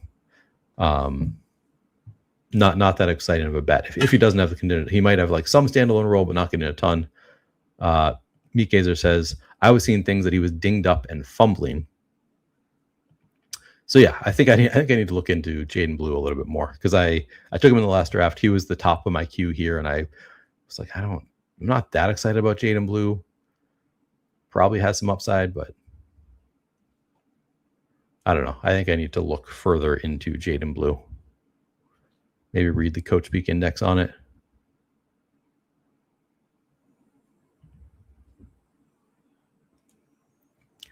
All right, Tyrone Tracy at 187. Do I believe in it? Do I believe in Tyrone Tracy at 187? I don't even know that I do. I might need to move him lower in my rankings because I'm still not excited to take him at 187, but I'll do it. I'll do it because so far it's been kind of rare. Not a huge believer that he's going to be anything this year, but could be. I think a team would be better served signing Trey Benson rather than acquiring Tyrone Tracy, probably. I think his best out at this point is getting cut and signing somewhere else, so it does feel a little bit thin to me. Ham says, I hammered a naked Purdy, then Stribling. I have 64% Stribling on DraftKings through 100 drafts. Damn, that's pretty nice. Oh, no. Yeah, sure. He says, no, don't do Tracy. Yeah, I know. I didn't want to. I did it anyway for some reason. This is the hope that he gets traded somewhere. I think he's more likely to get cut than like who's trading for Tyrone Tracy. I don't know. I don't think it's happening. I think he's more likely to like get cut and sign somewhere. But yeah, this is the downside to Benson, is that he does have a bad knee. So that is, I don't know how bad. Like, is that why they cut him? Do they think he's not going to be able to play this year at all? Or was it like, we just have a crowded backfield and you're still not ready to go? And maybe like, was he, maybe upselling the bad knee because he wanted to get cut? Because I would want to be in that backfield where you're sharing time with Jeremiah Love and Tyler Algier and James Conner, and you're clearly the odd man out. Like, would kind of make sense for him to maybe get quickly healthy now that he's been cut. But I have no idea. I have no idea if it's like a legitimate injury or something that he's been, acting more injured than he actually is. All right, let's see. Yeah, Omar Cooper at 198. I think that's a pretty nice bet. I know he's had kind of a rough late summer, but started to look a little bit better in the last preseason game. He did not play as deep, is my understanding. Maybe looked a little bit more like he is at least the wide receiver 3 on the team.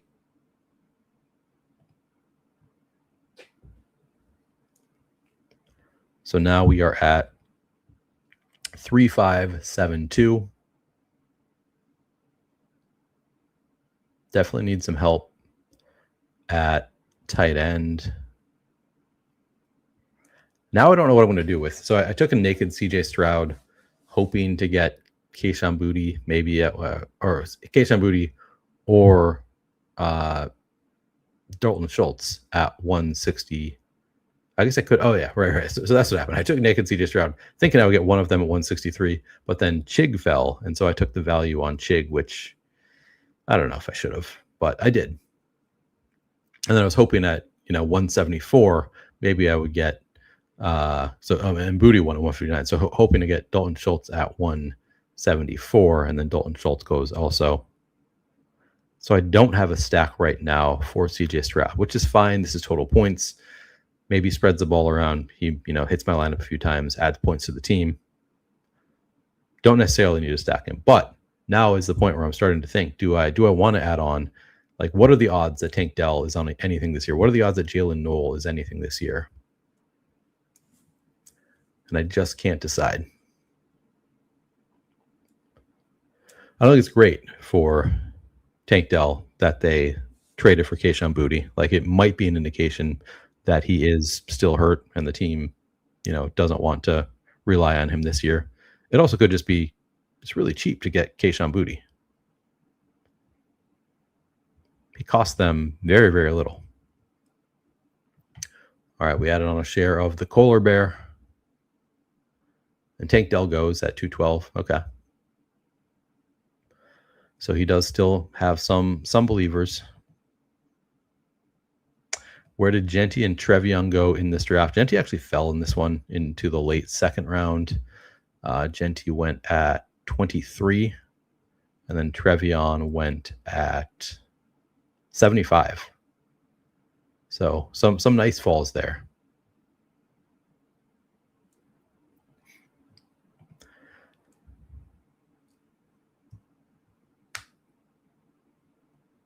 David says, hey, in regard to the title, no. The title, by the way, is Did the Ashton Jeanty Fall Just Ruin a Full Season of Best Ball? Was the title. David says, no. The more variants, the better.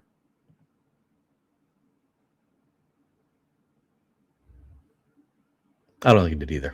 I guess I'll also give my opinion. No, I don't think that it ruined a full season of best ball. But I think if I had to choose one day that the winner was taken from, yesterday would be that day.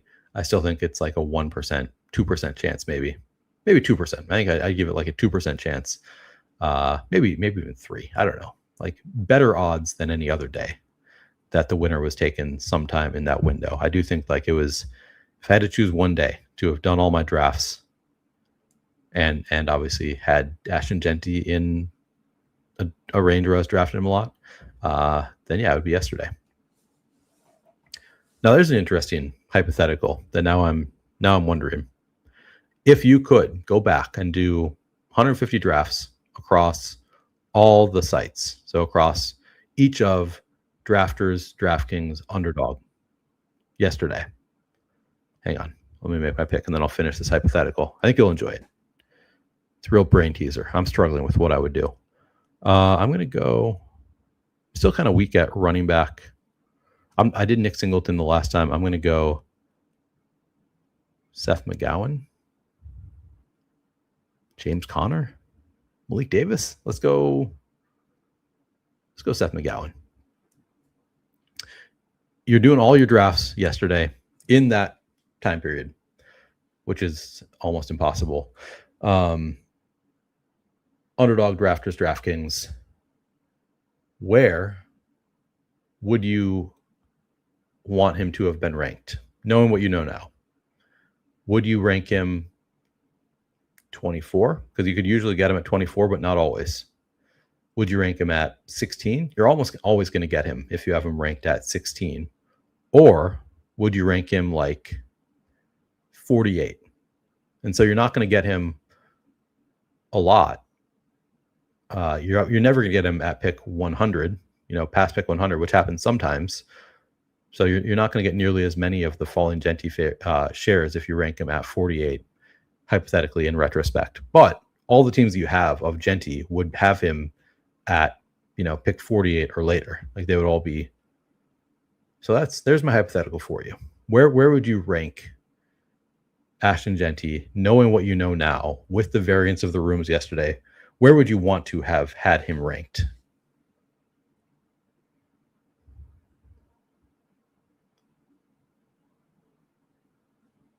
He says Jeanty undraftable.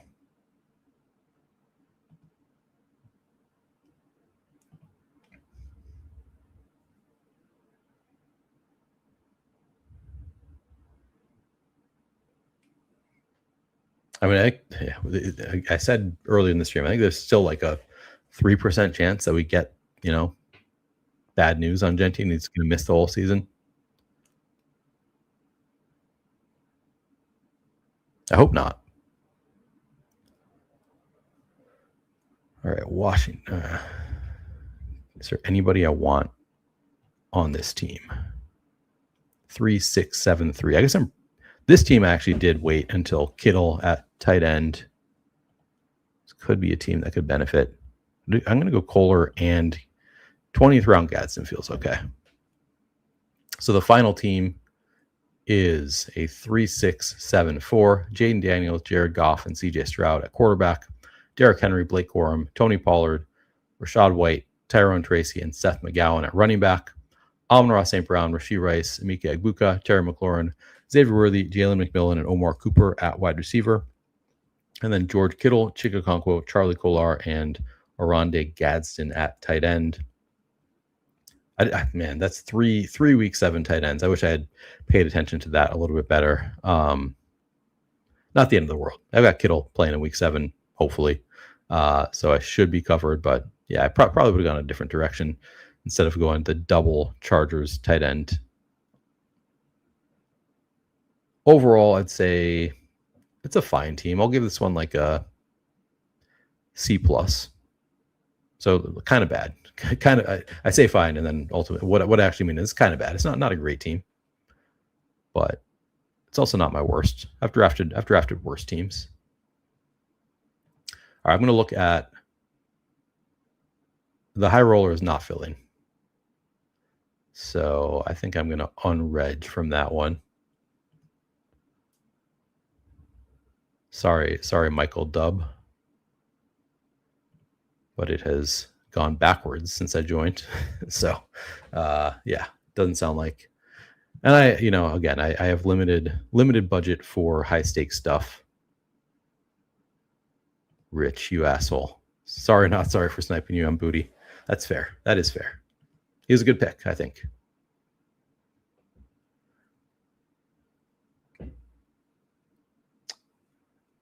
All right, I'm going. Sorry, I missed some stuff here. Jeanty in the 50 to 70s has to be worse in format like drafters. Yeah, I think it is.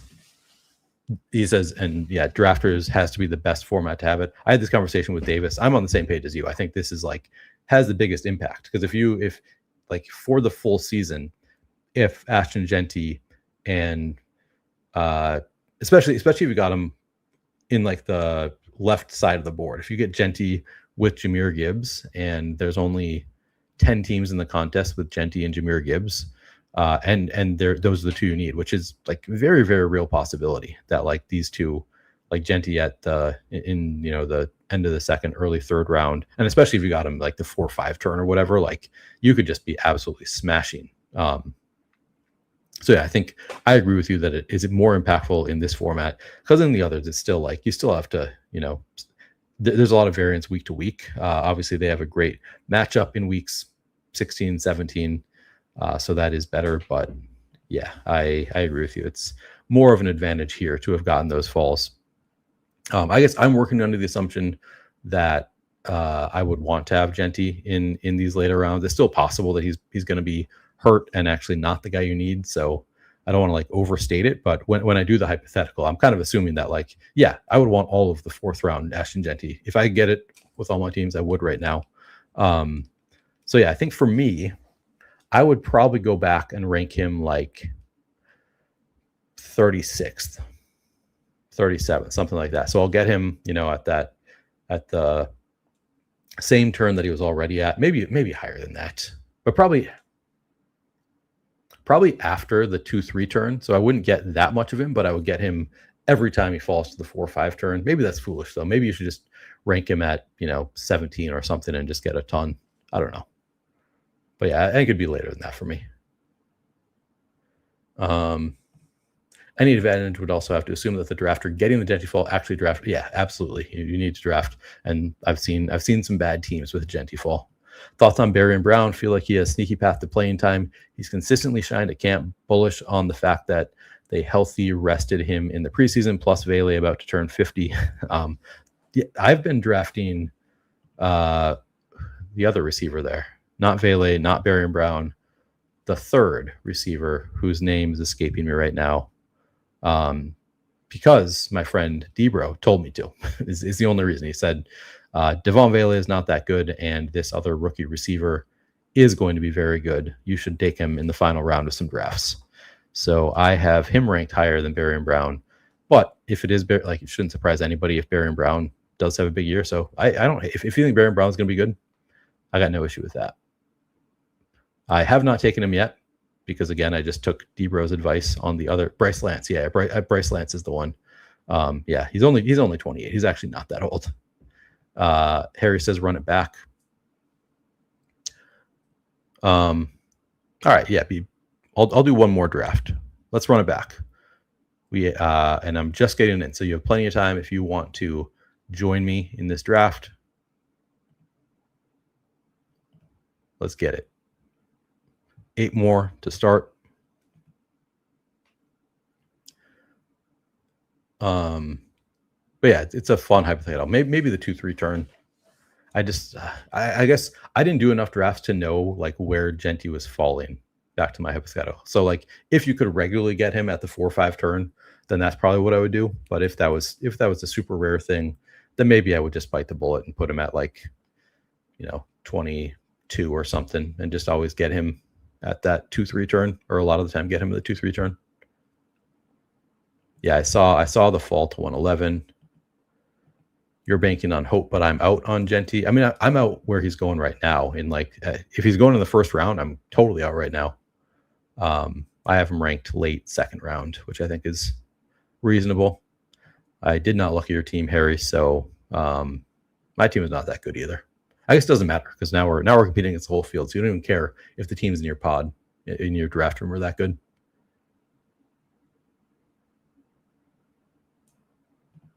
Yeah, exactly, Danny. You still do get those late weeks.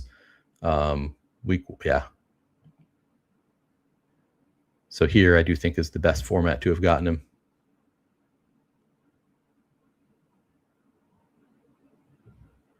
Davis says, I think the odds are greater that he misses enough time but comes back to full strength late, where both he and Mike Washington devalue each other. We are talking about the Las Vegas touchdown total after all. I mean, yeah. I think ETR, yeah, Jeanty had the 2-3. So that's about where I have him. I have him like 22 or something, which I think is reasonable. Cheers from Oregon. Cheers from Minnesota. Thanks for checking in. Please like and subscribe. Got a lot of content coming up here on the channel in the Flannelverse. I guess while I'm waiting for this, I should make a couple slow draft picks. I got an hour and a half left on this one.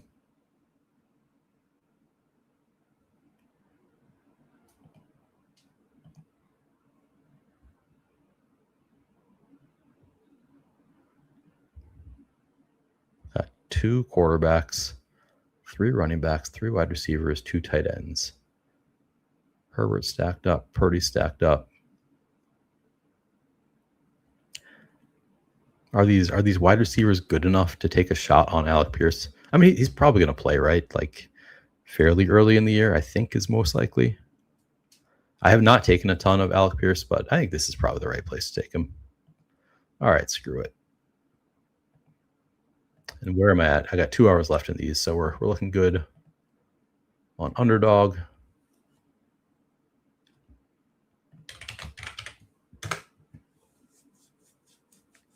We're waiting for the drafters main event to fill. I'm just checking some of my other stuff while we wait. Getting my slow drafts done.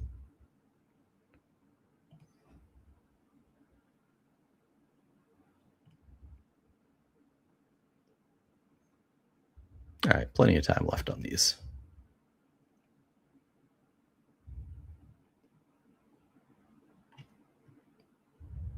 Ooh.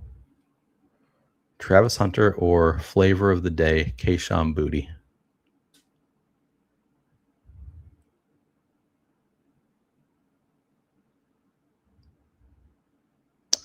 I'm gonna take a share of Boutte here. I have more Boutte than this. This is a lie, but I want to add a share here.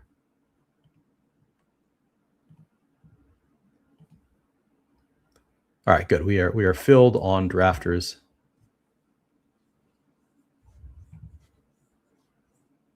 All right, good. Romeo Dobbs, we've got stacked up. We'll do it.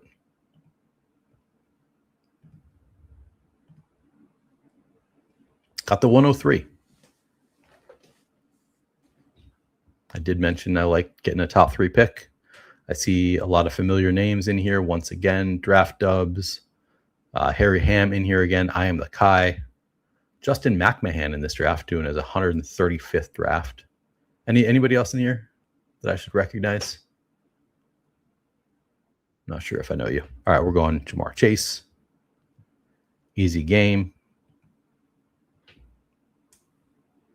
Boutte or Wicks? That's so close to me. I want to say Boutte right now, but that's honestly probably just because he is, the shiny new toy. I think it's really close.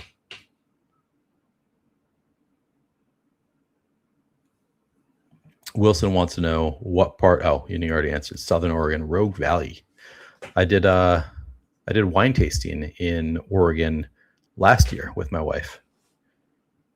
It's called Willamette Valley. I want to say Willamette Valley. Is that Oregon? Or am I just getting old? I just can't even remember where it was a year ago. Some kind of valley. We did a lot of wine tasting in Oregon, and it was fun. It was great. Beautiful. Good wine.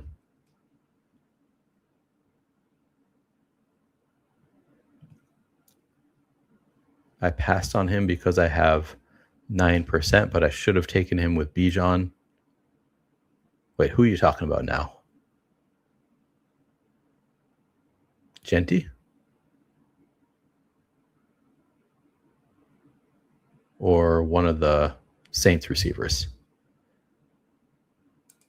Draft good players on good teams. It is easy peasy. You sound like my friend Mathology. What's up, Ivan? Yes, okay. Is that in response to Willamette Valley? I think that's where it was. Who can remember their 20s?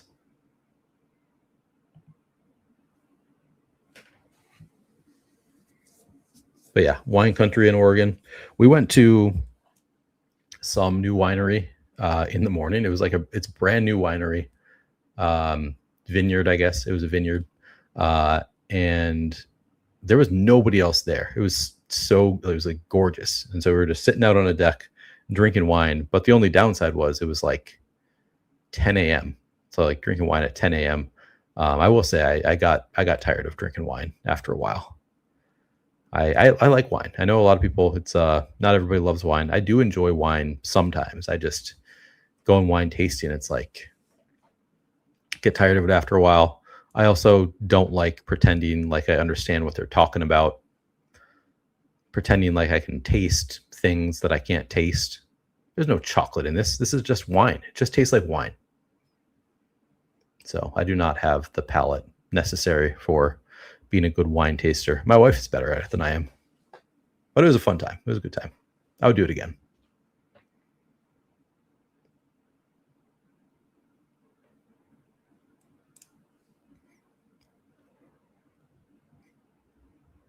Jeanty went at 16 in this one, in case you missed it. Little Jeanty McCaffrey pairing. That's got to be pretty rare. This is going to be the final draft. I don't think my wife has messaged me, but because she can probably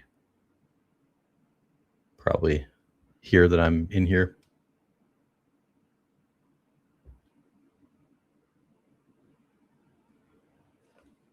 But we got dinner coming up. Oh, we're about to be up.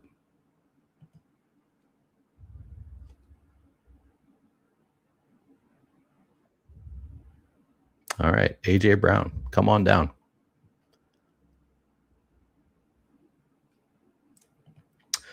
Turner, Oregon does not ring a bell to me. I don't think we were in Turner, Oregon, but maybe. First of all, Zen, you have a Davis. What is this? This avatar of Davis making really unflattering picture of Davis. What's that all about?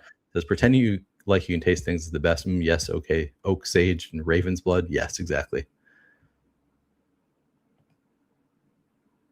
Very rude to have that picture of Davis as your avatar. All right, we got Jamar Chase, AJ Brown. I was hoping for a Malik Neighbors fall, but no such luck. Do I go Trey McBride again? Do I do Rashee Rice again? I'm going to do something different. We're going to go Devonta Smith. Pulled him up.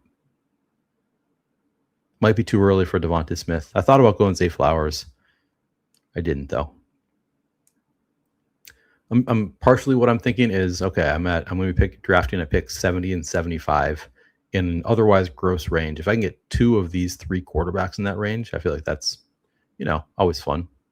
And there's just no way Lamar makes it. If Lamar made it back to 70, and that's obviously the dream, but I don't think I've ever seen him fall that far. So went with the more realistic bet of, I could probably maybe get two out of those three quarterbacks.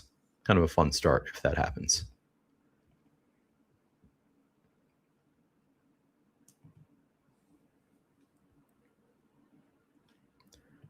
How do you feel about Josh Downs this year? I think he's pretty good. I think he's like, I liked him better before they signed Keenan Allen, obviously, but I think he's like a good pick around pick 80. I think that's about where I have him ranked. I know some people are really, really into Josh Downs. He's consistently he's been a favorite of content creators because I think he's just you look at some of the advanced stats, he looks like he's really talented. I question the upside to some extent. I don't know. Is he ever actually going to be a full-time player, or is he mostly just going to be a slot guy? Can he be, just at his size, can he be a full-time player? Is the offense going to get back to how good it was last year? So I don't know. I think he's a fine bet, but he's not some huge target. He would be if he was at pick 100, but around pick 80-ish where he goes, I think he's fine. It's kind of a gross range, so I do like him. I have him right there with Jaden Reed, DK Metcalf. I think that's kind of the range he belongs in. So, yeah, I guess my take is I don't really have a huge stance on Josh Downs. I'm probably going to be about even with the field, maybe a little bit heavy. I think he's better on or he's if you really like Josh Downs, you can get him cheaper on DraftKings, I believe. Is Josh Downs is the Barry ride or die? Wait, this is Davis's gut reaction after Sanderson ripped into Terrence Ferguson was supposed to be up for a day a couple weeks ago. That's funny. I mean, oh, it's Devonta Smith. Okay, I got the Barry Rider. That's right. I knew that. Yeah, I think he could be in for a big year. I've been worried about the hamstring, but he and Mikhail Emmett both practicing in full today from what I saw. I believe I saw. So yeah, I think I had him ranked ahead of Zay Flowers until the hamstring injury. So maybe I have him ranked like back to back. What's going on, Andrew? Good to see you. I'm sorry that I'm not Jim. I know you don't like putting up with, the pro Travis Hunter guys, but I can't change my feathers. Bird can't change his feathers. Is that the phrase?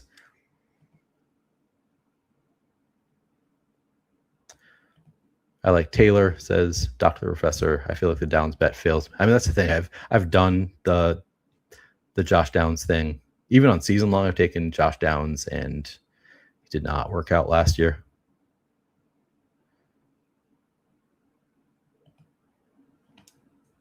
Look at that. Jeremiah Love at 44 for I Am the Kai. That's pretty nice. Ooh, Emeka Egbuka fall. I listened to John Daigle talk about how much he loves Egbuka and thinks he's going to be a first round pick next year. And so I'm like, I feel like I should be drafting that, but I think this team needs a running back. Yeah, especially with I'm really in on Dave Montgomery this year. I know there's been talk of splitting carries with Woody Marks lately, but I don't think it's going to be anything close to an even split. If it is, I'm probably going to regret how much Dave Montgomery I've drafted. But I'd be kind of surprised. Where did Parker Washington went at 41? All right. We're going to do Bashal Tootin here. It's a fine start. I'm not ecstatic about this start, but I think it makes sense. I really like Jamar Chase. I really like AJ Brown. Devonta Smith was kind of in a tier of players where they're all about the same to me. So I was in on him for a while and lately haven't drafted as much. So, getting back in, I think he's a good fit for the team. And then Dave Montgomery, Bashal Tootin. I think it's a strong enough start. It's not like I just didn't get any incredible falls or anything. Zebra can't change his strikes. Yeah, his stripes. That's what I'm going for. T. Willsbro asked Vikings question for you. How much will Jennings eat into Addison and Jefferson? I don't think he cuts into Jefferson. I'm not really concerned about that. Slight concern that he's going to cut into Addison. I'm a believer in Addison's talent, so I'm not super worried about it, but enough that Addison goes around pick 100 here, and I think that's right. Whereas if Jennings were not there, I would want Addison, a couple of rounds higher at least. So potential to eat into Addison. I also would not be surprised if he just does not eat into Addison, because I think Addison is really talented. It's not everybody agrees about Addison. I know he's been polarizing for years, and I think he's shown us year after year that he's a pretty talented running back. He has production when he doesn't have JJ McCarthy or Max Brosmer at quarterback. So yeah, I'm not that worried about, not at all worried about Jefferson, not that worried about Addison with Juwan Jennings. Could be wrong. Juwan Jennings is also really good for 1 year. And he's clearly better, I think, than Jalen Naylor. So I guess the production does have to come from somewhere. And I also draft some TJ Hawkinson. So maybe cuts a little bit into Hawkinson, a little bit into Addison. Andrew says, Neil, I'm here to help. What's on your mind? What player do you want an outside perspective on? Thank you, Andrew. That is exactly what I need right now. One player that I want an outside perspective on is Terry McLaurin. Is Terry McLaurin? We talked about that earlier. I think yeah. Give me your outside perspective on Terry McLaurin. I got him at pick 54 earlier. Do you like Terry McLaurin at 54? Coach says 70-30 Monty by midseason. Keep him fresh until it matters. I think that's right. Just the way the team has talked about Dave Montgomery, the way every team that he's been on loves Dave Montgomery. I can't imagine that he's actually going to be splitting carries with Woody Marks. The only reason that there is some concern now is Woody Marks. The latest coach pick has been, I think he's in for a special season. He's looked really good. He's really improved on last year. So that has me slightly nervous that it could be more of a split than I'm anticipating, but it's also been really bullish for Dave Montgomery all along. I think he's also looked good in practice. So I think he'll have a big role. Harry Ham, good for you. I have 46% P Washington, ADP 58 in this contest because I still keep drafting him. I mean, yeah, you got in before the big ADP rise. I've moved him up to the 4 or 5 turn. I think I actually have him at 47 now, which is way higher than I had him earlier. I just keep moving him up, and as I do, he keeps going earlier and earlier. Just before he never gets to 47.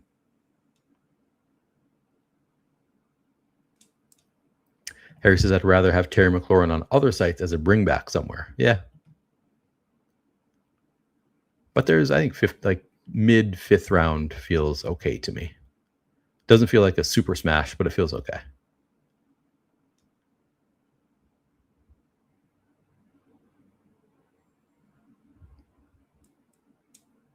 Jalen Warren goes 66. I do like Jalen Warren, especially on a full PPR site. You see Trevion falling. He might make me have to make a decision. Okay, he goes to 67. Yeah, David says hard to be excited about Marks no matter what the momentary coach, because and he's looked good in the preseason too. He looked good in the preseason.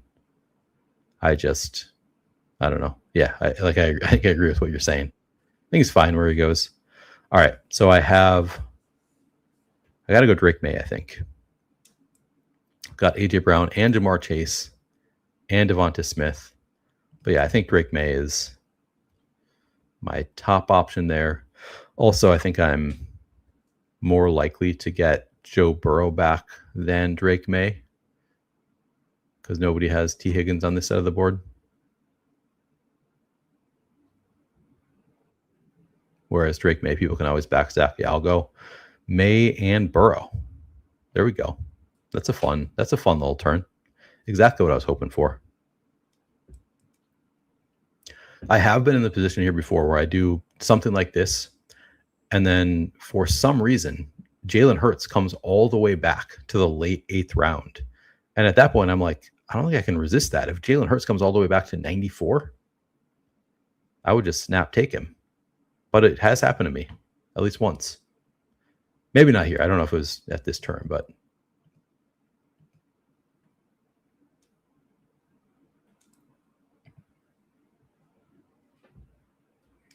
Andrew says, in on McLaurin, he's underpriced. If Daniels plays more than 14 games, I think he's a decent hit. I worry about that team in total, though. They might stink. So, okay, there's another one for you, Andrew. Where are you at on... Which one do I want to say? I'll go, where are you at on Ja'Cory Krosky-Merritt, Andrew?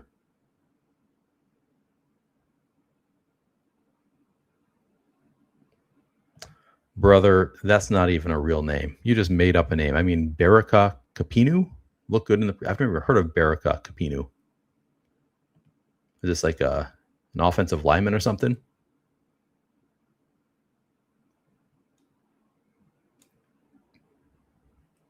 Spellco says, Kami's going to be the hammies. Nice. All right, Hurt goes at 83. Save me from myself. It was pretty unlikely he was going to make it back to me.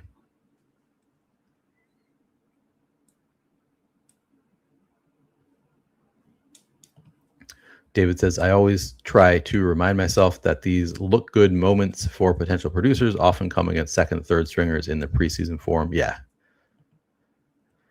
Yeah, I listened to JJ Zacharyason's podcast with Michael Harris, who I was not familiar with Michael Harris previously, but I saw him. I think he was on a pod with Pete last week also, maybe the randomizer, and then he was on this with JJ. So I guess he's an author. So that's cool. I'm maybe I'll read one of his books. But anyway, I was listening to that podcast with JJ and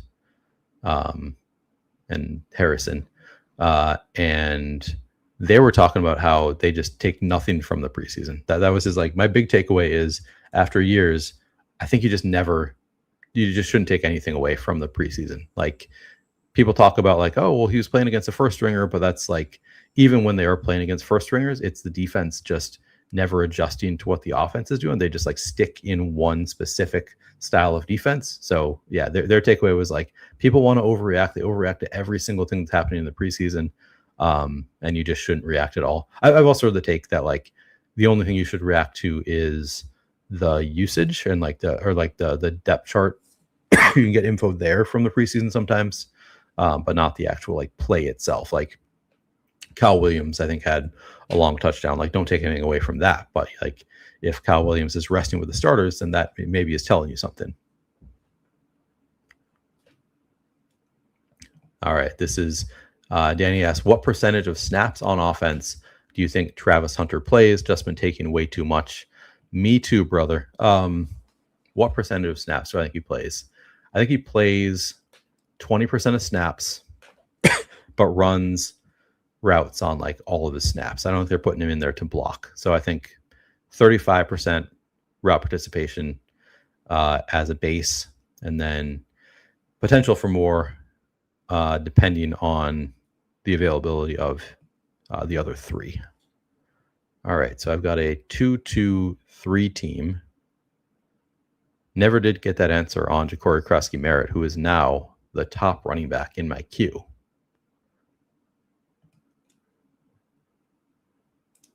Do I just do that'd be a second week 7 bye? I don't love that. We'll go Diggs. I don't love that because there are other week 7 buys that I like later, I should say. Maybe I should just do it anyway. Could also go Chuba. I'm going to go Chuba here. There we go. 2, 3, 4.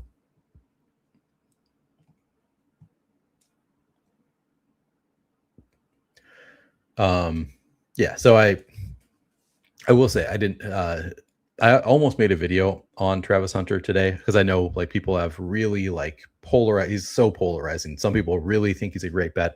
Other people think you are the biggest idiot in the world if you draft Travis Hunter. He's a cornerback, whatever. And he, again, is my most drafted wide receiver. So you know what side I have fallen on all drafting season. But it's been kind of mixed. The things we're hearing about Travis Hunter. It was funny this last week.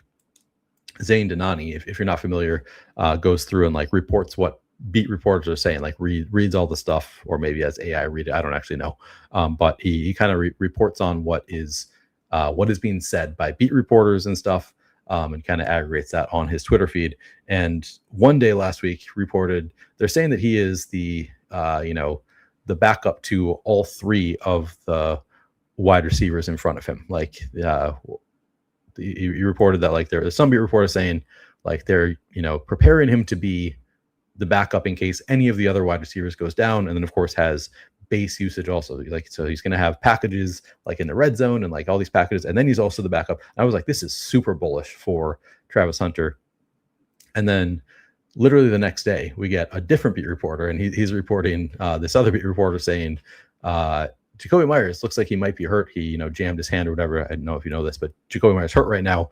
And one player who is not going to be taking those snaps is Travis Hunter. He's just in there behind, playing the role of Brian Thomas Jr. this year. So he's just preparing to be, doing the Brian Thomas Jr. role, which was like, okay, so that is literally the opposite report, one day apart from different beat reporters. So super frustrated on that. But to me, Travis Hunter still probably does benefit in some way from if Jacoby Myers misses time.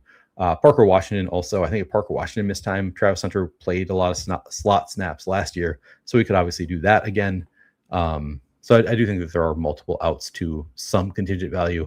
The biggest one would be if BTJ misses time, he'd be more likely to gain more usage. But I get base, he's around 35% route participation would be my guess.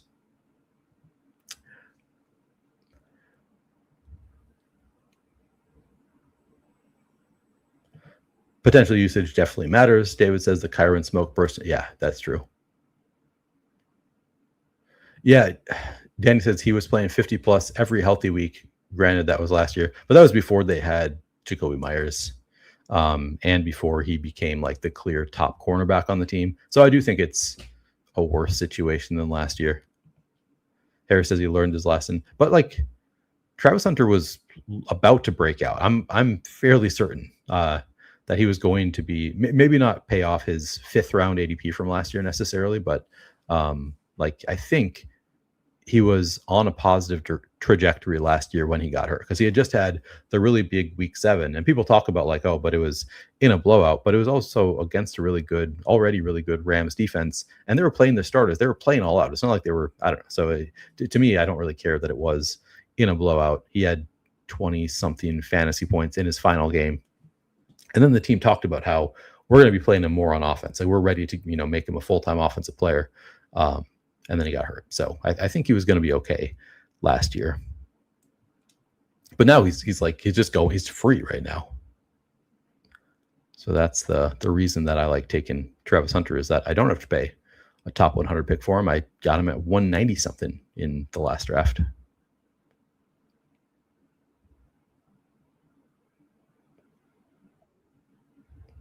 All right, J.K. Dobbins at 118 on a team that kind of needs a running back. I like it. Doing it.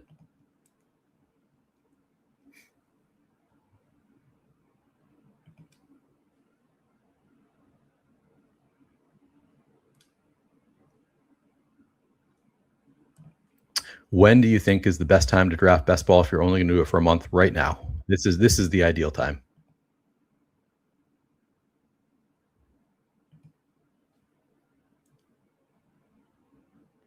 I'll go into that more after I make my pick. All right, let's see. Xavier Worthy is just always available for some reason.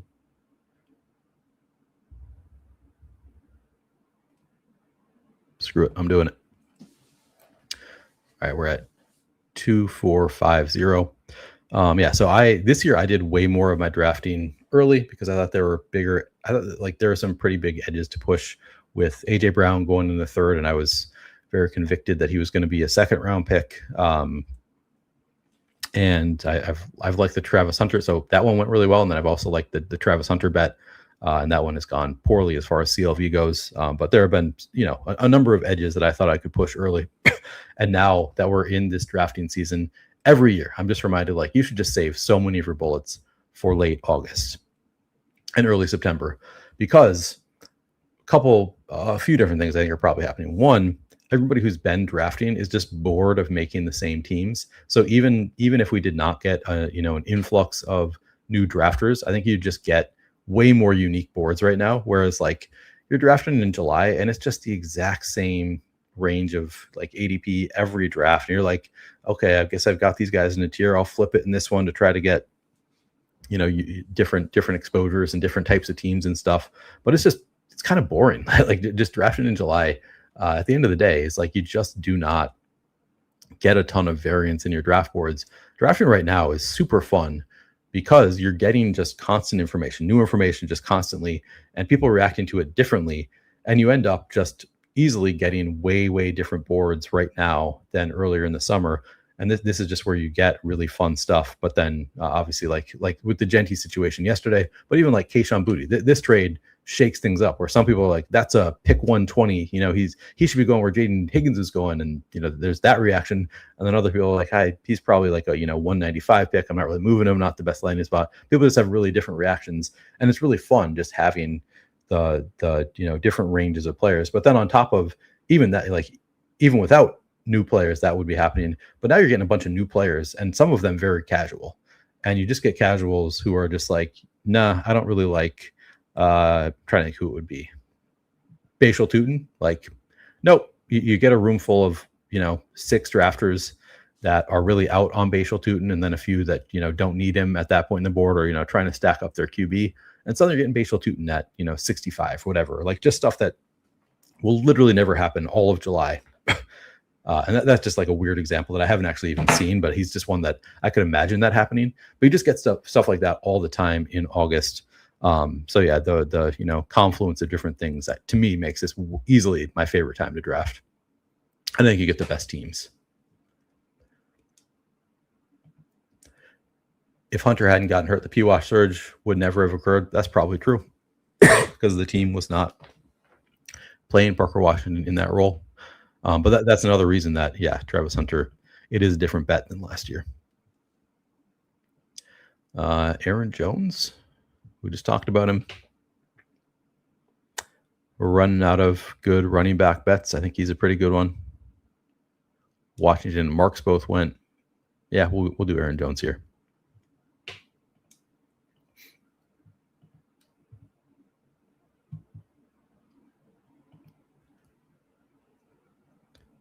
But yeah. So I think it's worth saving some bullets for right now, for sure. And on top of all of that, like, it's just you have the most information right now. So people like somebody just mentioned Jacoby Lane is an example.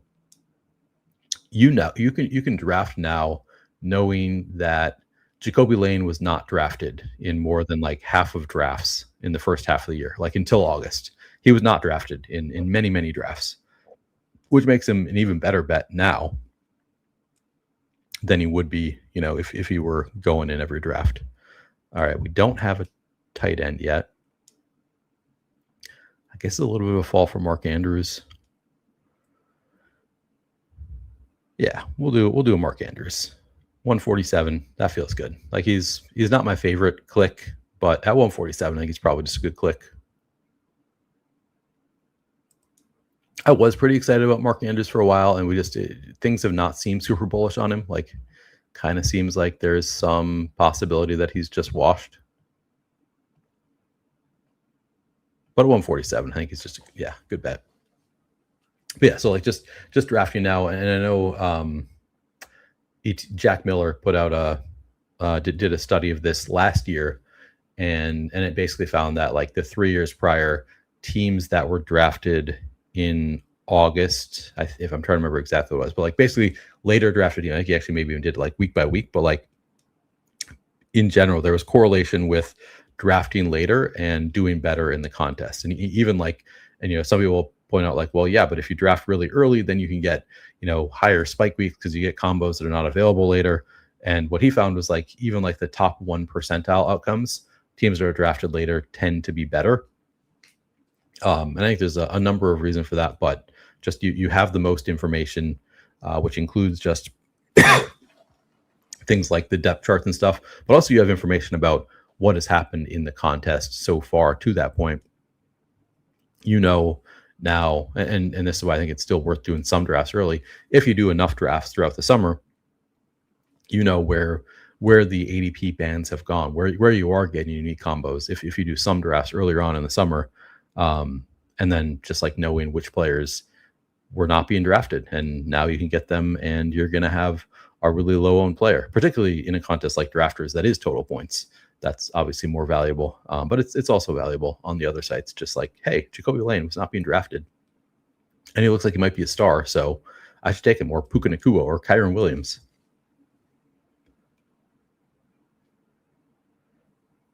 Yeah, exactly. They got rid of Kolar and likely Andrews should be in a good spot here. Yeah, it's funny. I wasn't even like trying to sell you on it, but like, yeah, it's like I'm pretty jazzed up to be drafting right now. It's just way more fun than it was. Pat Bryant, another example of a guy that like he was often not drafted, or at the very least drafted in like round 19, 20, because everybody for a while was like, all right, Pat Bryant, Troy Franklin, I don't really know which of them is going to be the wide receiver 3, and the probably just the wide receiver 3 regardless, so who really cares? Not really thinking about it. And now there's just more and more buzz that's like Pat Bryant could actually play ahead of, he could be the wide receiver 2 by the end of the year, ahead of Cortland Sutton.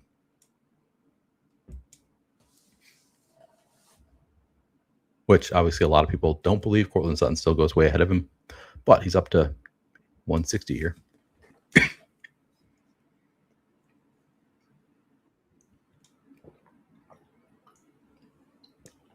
All right. Do I stack up my quarterback or do I make Slappy Central very proud? There's only one correct answer here. I'm going to do the slappiest thing that a slappy can do and add T-Ferg to the team.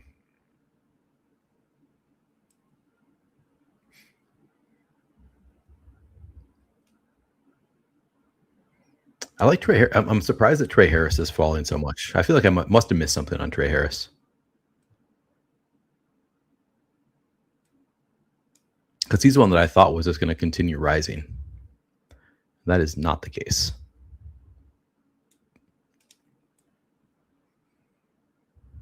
Do I add Travis Hunter here? Or Hunter Henry? I'm going to go with my guy, Travis Hunter. 171. It's funny because I probably could have pushed him to 190. Maybe. I guess depends on the room.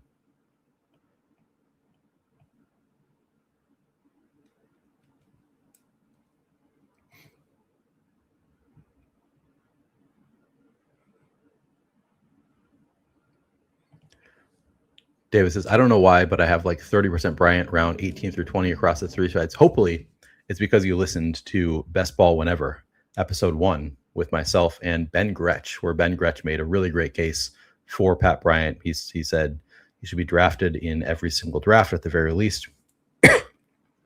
That's why I don't know, 30%, but I have 20-some percent, I think, Bryant across sites.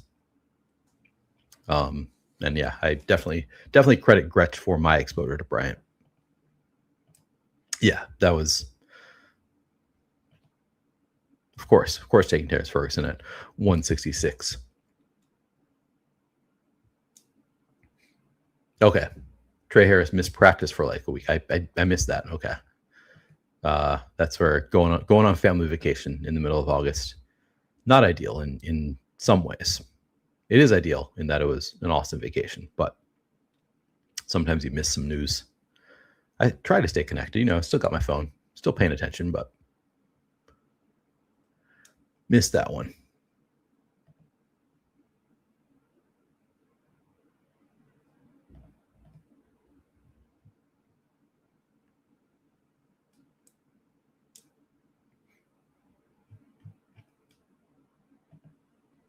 All right. Feeling good about this team. I think this is the best one I've drafted so far on this stream. Quarterbacks, Drake May and Joe Burrow. Running backs, David Montgomery, Bashal Tutin, Chuba Hubbard, J.K. Dobbins, and Aaron Jones. Wide receivers, Jamar Chase, A.J. Brown, Devonta Smith, Stephon Diggs, Xavier Worthy, and Travis Hunter. And then tight ends, Mark Andrews, Terrence Ferguson. And we've still got 5 rounds left. I mean, this team, I could just roll with this team, and it's a crusher. But I'll add 5 more players to it. It's probably not actually a crusher yet, but it'll get there.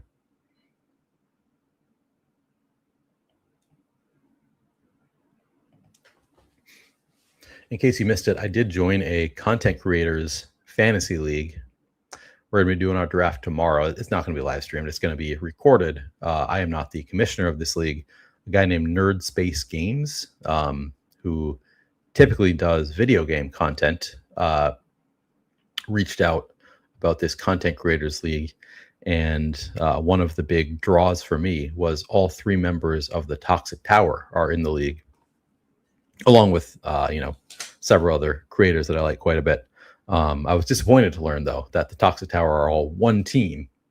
So I got to beat them. I beat them all at once instead of getting to beat them one by one throughout the year. But you should check that out. Check out the Iron Throne Fantasy Football League. I think there's more than one, so you'd have to find the right one. But I'm sure I'll be retweeting it. By the way, I'm Player Q DFS. If you don't know me, you can see my handle right there. Yeah, Najee is still in the hundreds. I see you changed your profile picture. That's good. Good of you. All right, let's see.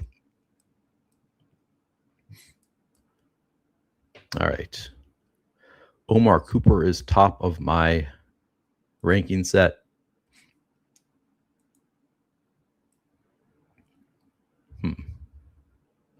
Yeah, I'll do Omar Cooper.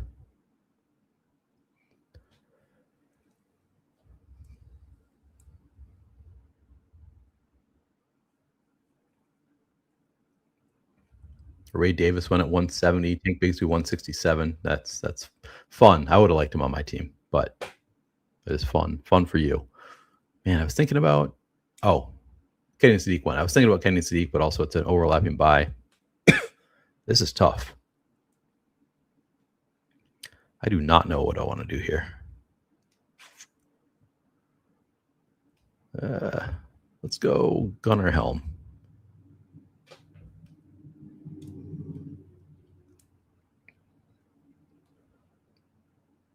Seems fine. I could add one more running back to this group.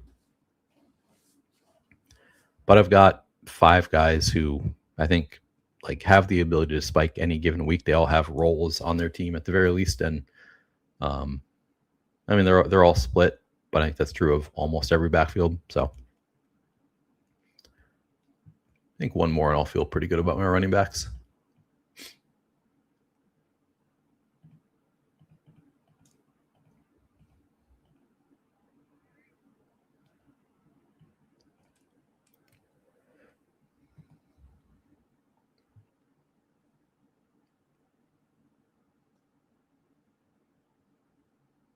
Oh, I see.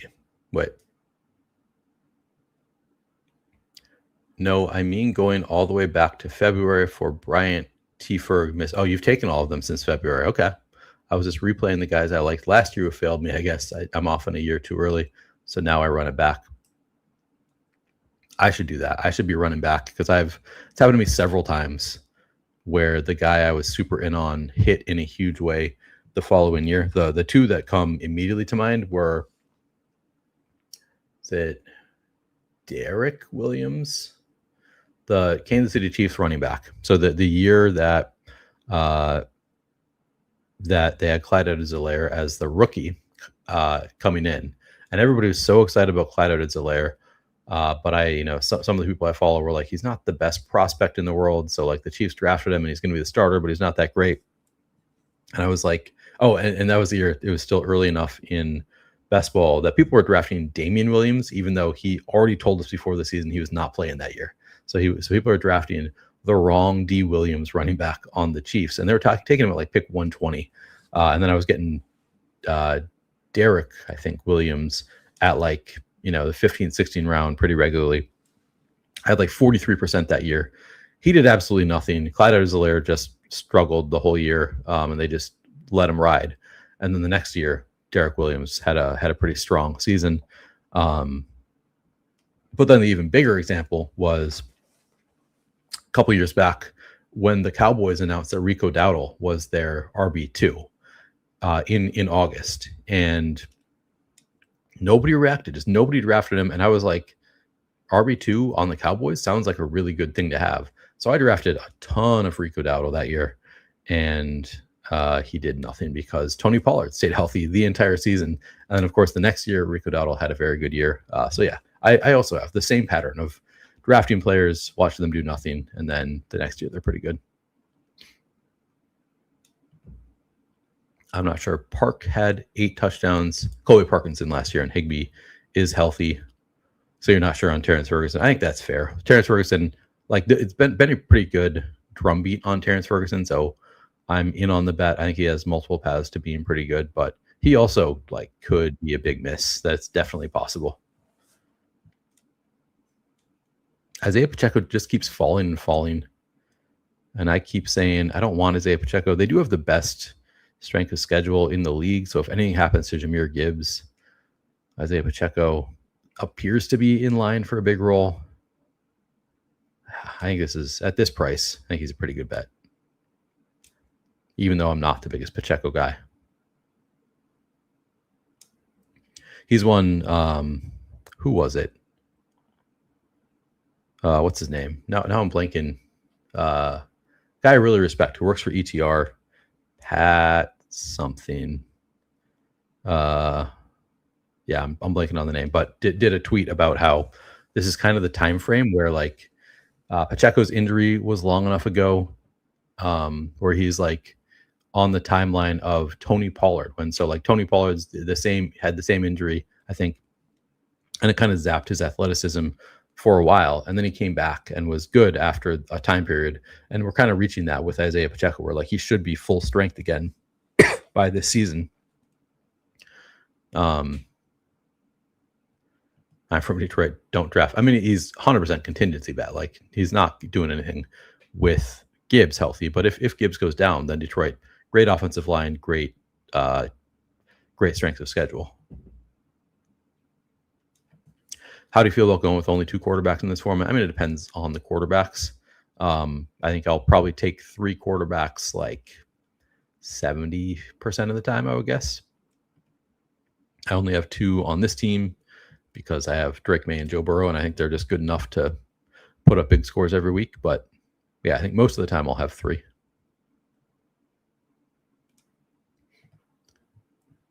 All right, it's bothering me that I can't remember the name of Pat Thorman.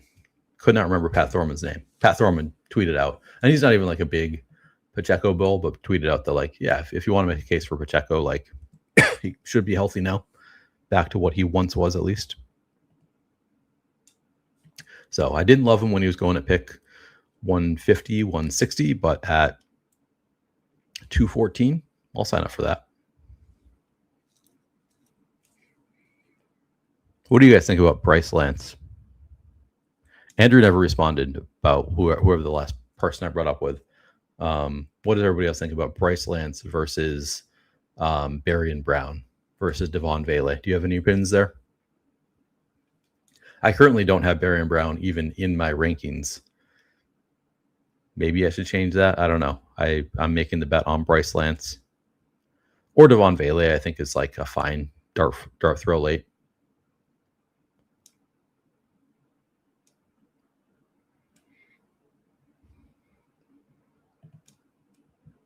But this is a 2-6-7-4. Could be done at running back. Honestly, I think this is the best team I've drafted on this stream. Not the best team I've drafted overall, but on this stream of the 3. I think. As long as I don't ruin it with this last pick.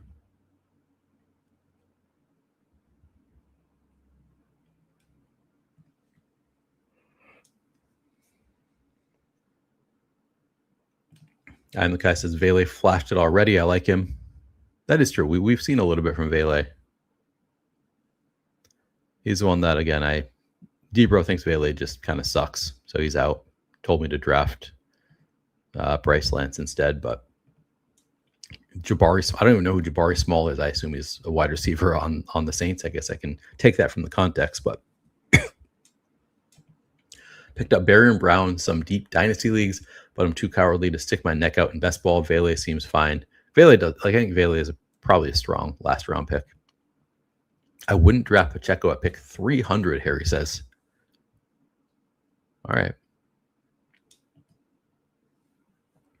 What's your price then? Pick 400? At 400, would you do it? All right. Will I stick my neck out for Bryce Lance? Yeah. This is for you, D-Bro. Here's Bryce Lance in the 20th round.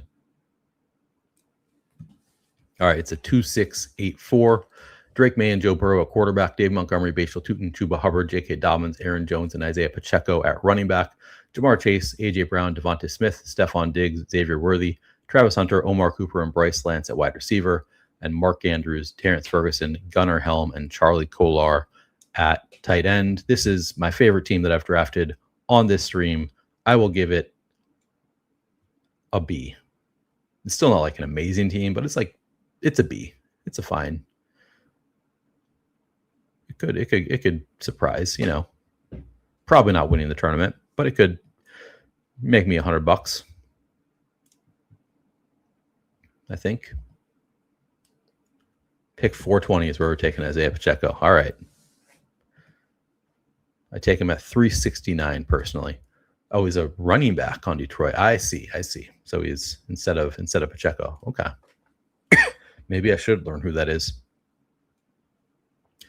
Hell yeah, dude. I want to look at what is your new. Is that I'm so Archer? Is that Archer? It's pretty small on the screen. Yeah, I think it's a good enough. Like, again, not my favorite team of all time. I think it's good enough. Before I get out of here, if anybody wants me to take a look at your team quickly, I will. You can hear I've got a little like frog in my throat, which I don't think that's related to any kind of illness. I think that's literally just I'm out of practice talking for so long.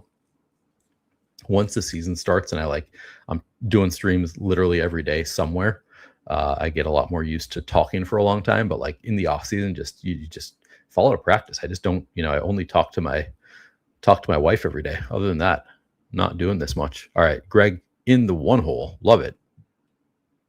Congrats on that. Goes Jaden Daniels, Jared Goff, and Baker Mayfield at quarterback, Jahmyr Gibbs, Cam Scatterbu, Corey Krasky-Merritt, Chris Rodriguez, and Marshawn Lloyd at running back, Drake London, Malik Neighbors, Jameson Williams, Chris Godwin, Trey Harris, Jalen McMillan, Jeremy Bernard, Cooper Kupp, and Antonio Williams at wide receiver, and then Chikakonkwo, Kenyon Sadiq, Kate Otten at tight end. I think this is a pretty nice squad. So first of all, obviously you get Jahmyr Gibbs at the 101, holding out down one of your running back spots every single week. Got him paired up with Jared Goff and Jameson Williams. So a lot of Detroit correlation there. Love to see that. Jaden Daniels paired up with Ja'Cory Krosky-Merritt and Antonio Williams at pick 240. Like I'm not a big Antonio Williams guy, but at pick 240, I think that's a reasonable place to take him especially when you're stacking them up. And he got Chikakonkwo. I think that's a nice little bet on Washington, and then Tampa with Baker Mayfield, Chris Godwin, Jalen McMillan at 169, and Kate Otten at 193. So really nicely correlated with all three of your quarterbacks. But the really nice thing is Jahmyr Gibbs in the first round. Then you get Drake London and Malik Neighbors both to fall to the 2-3 turn. That's what I'm hoping for. Whenever I get the 101, this is exactly the type of thing that I would like. Not like huge falls, but like you get two top receivers, not even the same bye week. That's a beauty right there. Beauty of a start. Nice correlation. Chris Godwin, I think, is a really strong pick in this format where I think olds have a little bit more value because you don't have to worry about where they score their points. Yeah, I think Cam Scatterbu at 49. I mean, that's ahead of where I actually have Cam Scatterbu ranked, but it's still right at ADP. I think it's and behind where his ADP was going before last week before they signed Najee. So I think it's still pretty good. Yeah, I'm digging it. This is a good team. Got the fun rookie with Jeremy Bernard, and then the boring vet with Cooper Kupp back to back. Nice little fall on Trey Harris. Strong team. I'll give that one. I like it better than mine. I give that one a B+. I think.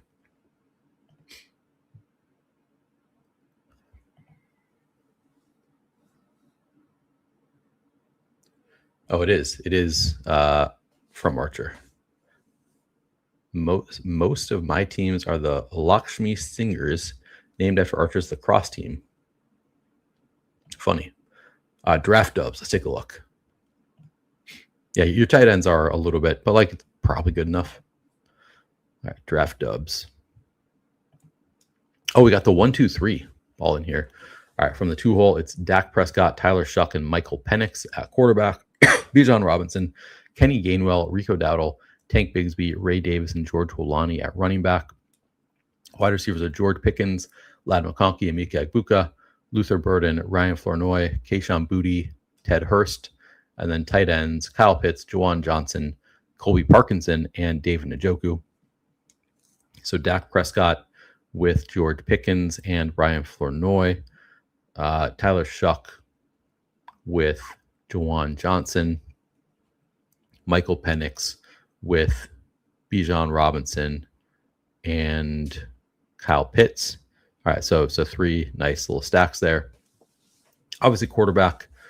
It's questionable. Maybe, kind of a thin, as far as 3 quarterback builds, a relatively thin quarterback group. But Dak Prescott falling to 95, like that's pretty nice, especially when you already have George Pickens. Clearly, you're counting on Dak, carrying you for most of the year. Tyler Shuck might be fine, and Michael Penix, I do think, is going to have an opportunity. I don't think that Tua is going to hold that job down. So, yeah, no, I think it probably works out as long as Michael Penix contributes at some point.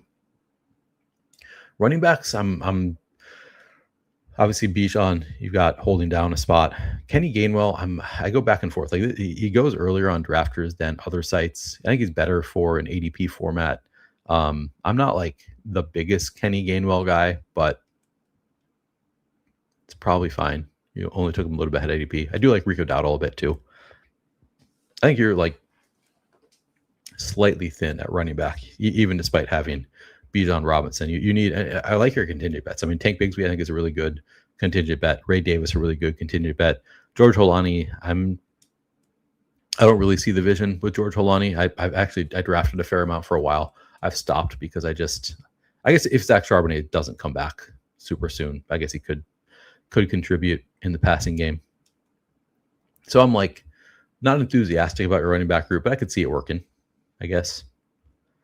Gainwell, Rico Dowdle hold down the RB2 role until Bigsby or Ray Davis have a break, I guess.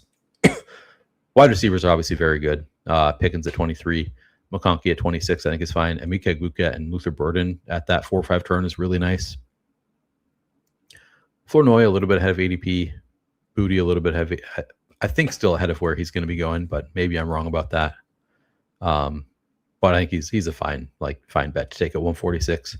And then Ted Hurst with no, you don't have the quarterback, but I like Ted Hurst as a late round value. And then the quarterbacks or the tight ends I do think are good enough. Kyle Pitts holding it down. Jawan Johnson, decent pick at 122. Colby Parkinson, I like the bet on Parkinson as somebody who took Terrence Ferguson in this draft. I still think Colby Parkinson is a really nice late round tight end. And then David Njoku. Again, it looks like we're inversing each other with the tight ends because I took Kolar, you took Njoku, I took Ferguson, you took Parkinson. And I wouldn't be shocked if these are the two that outperform mine. So, yeah, I think the tight end is certainly good enough. Wide receiver is really strong. Running backs could work out. I feel a little bit thin. Quarterbacks, I kind of feel the same way as the running back. So I think this is a B. I think my favorite team is the 101 team. I think yours is about the same as mine, where it's like it could be good enough, but I'm not like paying $40 for equity in it, that kind of thing. All right, I got to get out of here, go figure out dinner. So that's going to do it for tonight. I'll be back on tomorrow doing some DraftKings drafts with John Sarabian. Join us for that in the early afternoon. I think we're starting at 3 Eastern, maybe, so 2 Central. In the meantime, if you want to check out Drafters, use promo code PlayerQ to get your first deposit matched 100% up to $100. Please do like the video, subscribe to the channel. You can follow me on X at PlayerQDFS if you want to keep up with all my content. All right. Thanks, everybody. I'll see you tomorrow.